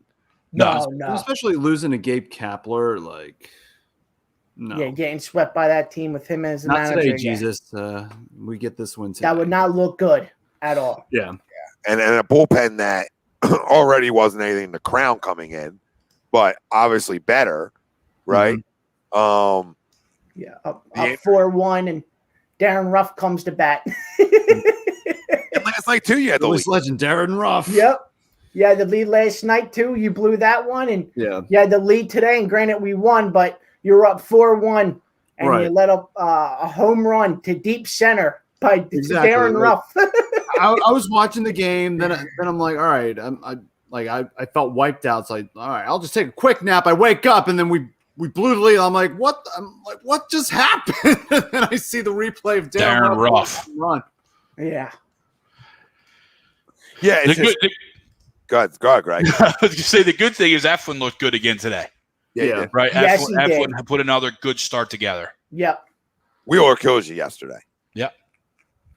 Wheeler kills you. Because you count you quote unquote count that game, right? That's your number 2, your other ace, right? I mean, it's such a killer there. Yeah, Bryce has been hot, Ethan. He's a home run today again. I think he's batting 330, 340. It's so funny. I had no idea the game was on like MLB Network down here. Mm-hmm. So I'm upstairs working, like streaming the game. My stream keeps going in and out. I come down talking to Dad, and he's like, "Oh yeah, I watched the game on MLB Network." I'm like, "Bastard!" I'm like, "You could have told me it was on regular TV." I'm up there struggling with the stream. That's great. Yeah, I mean Harper's been great, and that's fine. We need more guys to step up, though. Yeah, I mean, Andrew McCutchen has stunk, right? Mm-hmm. And, Reese has stunk. Yep, Reese. Golly. Yep, Reese has stunk. Your center field position has been the Bermuda Triangle. The other positive. What happened to Didi? What happened to Didi? I don't know to Didi. I missed that. Is it COVID protocol? Is it an injury? What is it? No, I think it's an injury. The one play. I forget what. I think it might have been like 2 series ago. The one where he went out into center field. Eflin might be the ace. Jeez. The one play where he went out in center field, they catch it over his shoulder, but he missed it that one time. He rolled over on his knee, landing and rolled over on his knee. So I don't know if that's the reason why he was out. The both of them guys. And then obviously Gene, yesterday. That's cute. Here comes the other good positive I saw tonight. They had 12 hits, right? Regardless of how they come, it's back to you didn't need every ball. It wasn't like the Giants where you need home runs to score runs, right? People are getting hits. You're getting hits, and I see high hit totals, win or lose, is good. Is something good to see. Yeah, and I agree with Marky right now. With these holes, they're right where they should be. 9-9, 500 baseball team. I mean, I don't see anything more right now that tells me otherwise, right? Because the only way you're above that is if this lineup hits like they're supposed to consistently, and you get your 1, 2, 3 starters are pitching to their levels. Because if not, what 4 and 5 gives you. Now Spencer Howard up. He'll probably be in that 4 spot for Matt Moore or the 5, whatever they want to call it. Fine. Please, God, don't lose your job. Can you come in and make sure Matt Moore doesn't get a job here anymore? He's going to be out of the bullpen. Velasquez is starting in Moore's spot in Colorado. Excuse me. It wasn't his knee. It was his elbow. He landed on the play. Moore's spot is game 1 in Colorado. I don't know if we have a day off. Do we have a day off tomorrow? We play Friday, Saturday, Sunday. I think that's what it is. I'll check real quick. Vince Velasquez, because Howard threw today. Yeah, we got a day off tomorrow. Vince Velasquez is starting on Friday. I didn't know Howard threw today. Yeah, he came in for relief. I did not know that. This is a mess. Now we're doing this again. I mean, I think this is their way of limiting his innings by putting him in the pen. But the pen is such a different mentality. We've talked about it often, especially Tommy, us on Sundays.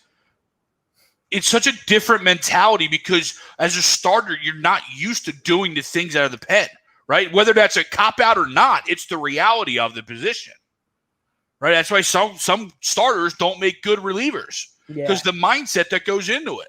Yeah, he's a 1-inning pitcher in this league. I just don't know that theory of knowing that you have Spencer Howard up, a guy that started in this league as a pitcher and has been doing pretty well starting, but you give the ball to Vince, a guy that came and get through 2 innings. Right. It's just I don't know. Guy who you started late in the season last year. You know, he did pretty well for himself. Yeah. Like you got to let him at least like see what you have. Yep. Yeah. And if you're worrying about inning limits, I mean, welcome to Major League Baseball. You can get away with it with one of your starters, right? Like you can have one of your starters you're trying to keep on track, right? I think that's fair. But come on. Oh, Kingery went to center field today. Yeah. Yep. On. Yeah. He's Left back. 3 guys on base, strike out. Stay Love hot. Love it. Nick Maton's played well at shortstop. Yeah, he has. So I mean, you know, I know he's a young player. I'm not sure if he's a high school kid or if he's a college guy. He might be a college guy. I'll look real quick. But at least he's come up and hit the baseball. We'll take that. And he played a lot in the spring. The couple of games that I went to or watched, he was always, if he wasn't starting, he was that next shortstop in. And he played a lot of shortstop, second base. He played a lot this spring. Yeah. Where did he go to college, or is he a high school kid? Am I just telling somebody look that up for me? Which player is this? Drafted in the seventh round. It says high school Shineham Glenwood from Illinois, or Glenwood High School, excuse me, from Illinois. The high school kid, because he looks young too. Yeah, he's 24. Okay, he's like 24. Okay, so he's a little bit older than I thought he was. All right, but yeah, McCutcheon's killed you. Hoskins has killed you. Alex has some big hits, but he's batting 219. That hurts you, right? I mean, the list goes on. The list goes on. Yeah, and it's like you and I think Markey said, right? All those considered, we're a 500-foot baseball team. Yeah, can't have one guy hit. I mean, I love Harper hot, but anybody else want to get hot with him? Yeah. I mean, Reese striking out with the bases loaded. Like, come on, dude. Can we get past that, please? I don't care if you get out, but can you put the ball in play? Yeah, we're never going to get past that, Greg. I think if there was ever a time to ship him out, I'm all for it. I'm all for it. Like I'll figure it out. You know, I'll figure it out. We got enough guys that can play first base. Yeah, I'd rather he doesn't even play that well. I'd rather fucking catch Knapp and have him freaking and have JT play there a ton. At first, yeah. Yeah, I mean not all the time, but like maybe 4 times a week he's playing first base, and the other 3 times he catches, or vice versa. 4 times a week he catches, the other time whatever. And then the other times I'll freaking put Knapp at first base over goddamn Reese Hoskins. And maybe I can get some pitching back, because right now I'm going to get the same production, which isn't much. Right? Which isn't much. I'm just tired of the guy. Tired of the guy. He's not a good defensive first baseman. Both guys would be better defensive first basemen than their fucking catchers, which is funny. Because they're both just better fielders than him. He's a joke. He's a joke. Everybody hyped him up to be great. He stinks. What do you think about putting to get him rolling. What do you think about putting Bomb into 2-hole? See a couple more fastballs in front of Bryce. I would take especially since Bryce is swinging a good bat right now. You can maybe get a little protection for him, get him back rolling again. Yeah, because Reese ain't doing his job. What? I agree, Greg. Yeah, I mean, it's just, Alex not coming out of the lineup, so it's not like you're sitting him down, right? And you're right, he's gotten a couple of hits here and there, but rookie year or quote unquote rookie year, he's going to struggle a little bit. Yeah, when you're not hitting as a squad, Greg, it means shift it up. Yeah, I don't care what they do, move it all the fuck around. Yeah, when you're struggling, I agree, Tommy. If you're struggling, man, the whole lineup struggling. Outside of Harper, I mean, Reese is struggling. I would say switch it all up. Switch it all up. Yeah, your 1 and 2, your leadoff hitter and your 2-hole hitter can't struggle. It sets the whole tone for your lineup. If them guys struggle, the whole thing's in disarray. Yeah, Whole thing's touching. I don't know what's going on with him, man. It's getting old. Yeah, getting old and coming off of an injury. I know it was a year ago, but we know. I'd rather have freaking Moniak and freaking left and a Duble in center than this. Yes, which I never thought I would say about Andrew McCutchen. But he needs to, I don't know. I concur. Bound of youth. Yeah, he's hit the ball hard, Ethan. Yeah, Reese blows. He's just a guy. Yeah. You'll lose your baseball once in a while. Like last night, 10-6 game, he hits a solo home run. Whoop-de fucking do. You know what I mean? Doesn't do anything for me. Yeah, right. Just pad his stats a little bit more. Make yourself feel better. Jesus. Not even himself. It's all the blowhard fans. Guys that, Yeah, like he's untouchable. The dude stinks. And again, I know I said it before the year. This is such a huge year for Rhys Hoskins because you're either going to have to let him go or extend him. Yep, simple. At this point, he's out the door. In my eyes, he's out the door at the end of the year. What has he done that we can't get out of anybody else in the minor leagues right now? You know what I mean? 40. I mean, when you hit 240, I can find that everywhere. I feel like hell, put Bamboo Brad Miller in there, right? Yeah, Brad Miller goes 4 for 5 today. Luke Williams, who played all spring, has got great hair. At least he brings something to the table. Jesus Christ. Yeah. I mean, yes, anybody. And then they want to talk. They want to talk about him wearing Jordans as cleats. I'm like, that's all fine and good, but you stink. Yeah. Yeah, especially in the 2-hole. It even amplifies when you're up in the top of the lineup. Yep. And especially his first year when Bryce was here and Reese was batting cleanup, and you would figure, you had McCutchen, Gene, and Harper in front of you, three guys that could get on base, and you still didn't have a great year. your first year with Harper in. And then, last year, okay year again, and then starting off this year, yet again, you stink. you can't find it early. Yeah. I'm sorry. No, go, Greg.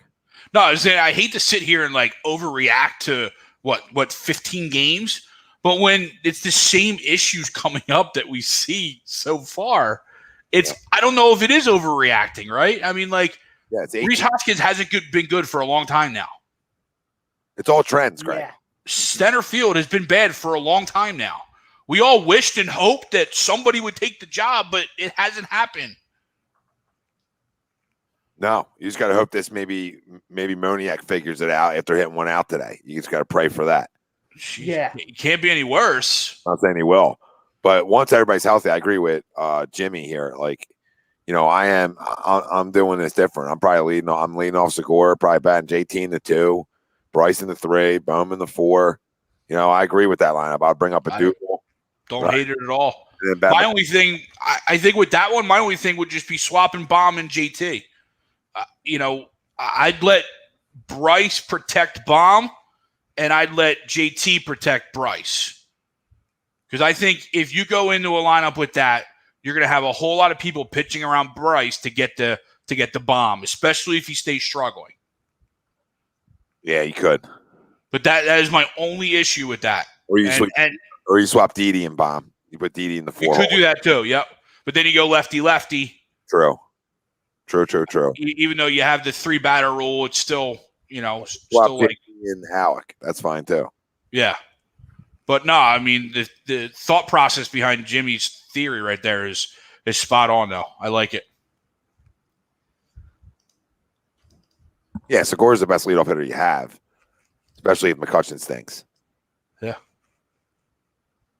And we chalked it up to the injury last year, but can't chalk it up again this year, buddy. No.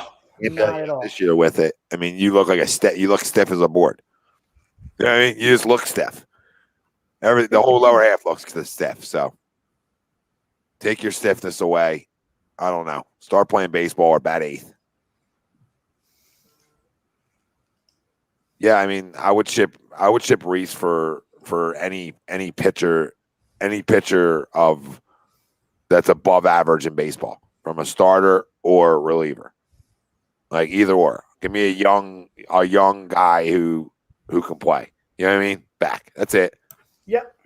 That's it. I think I can get that for an air quote power hitting first baseman. All right, boys. Glad you put it in air quotes. Yeah. All right. Anybody got anything left? Nope. All good here. Nope. Rock, paper, scissors on the way out. Ready, everybody? Yeah. 1, 2, 3. I I lost both of them. Another L for Greg. Story of my life. Boys, great show. We can't thank everybody Good enough boys. for all the comments, chiming in. We love all you guys. For Greg Milwakovic, Ralph Delvecchio, Frank Vespi, I'm Tom Arnone. Make sure you hit that like. Make sure you subscribe. Get your merch in. Get that merch. And we want to thank the Counseling Center and Sunrise Detox for sponsoring every Wednesday night show. We know many of us and our families deal with mental health and addiction issues. We are happy to support the Counseling Center and Sunrise Detox. If you need help, please call 856-651-8117. Fam, you guys are the best. Can't say it enough. Can't say it enough. We out. Turn your alerts on. Shows all the time here.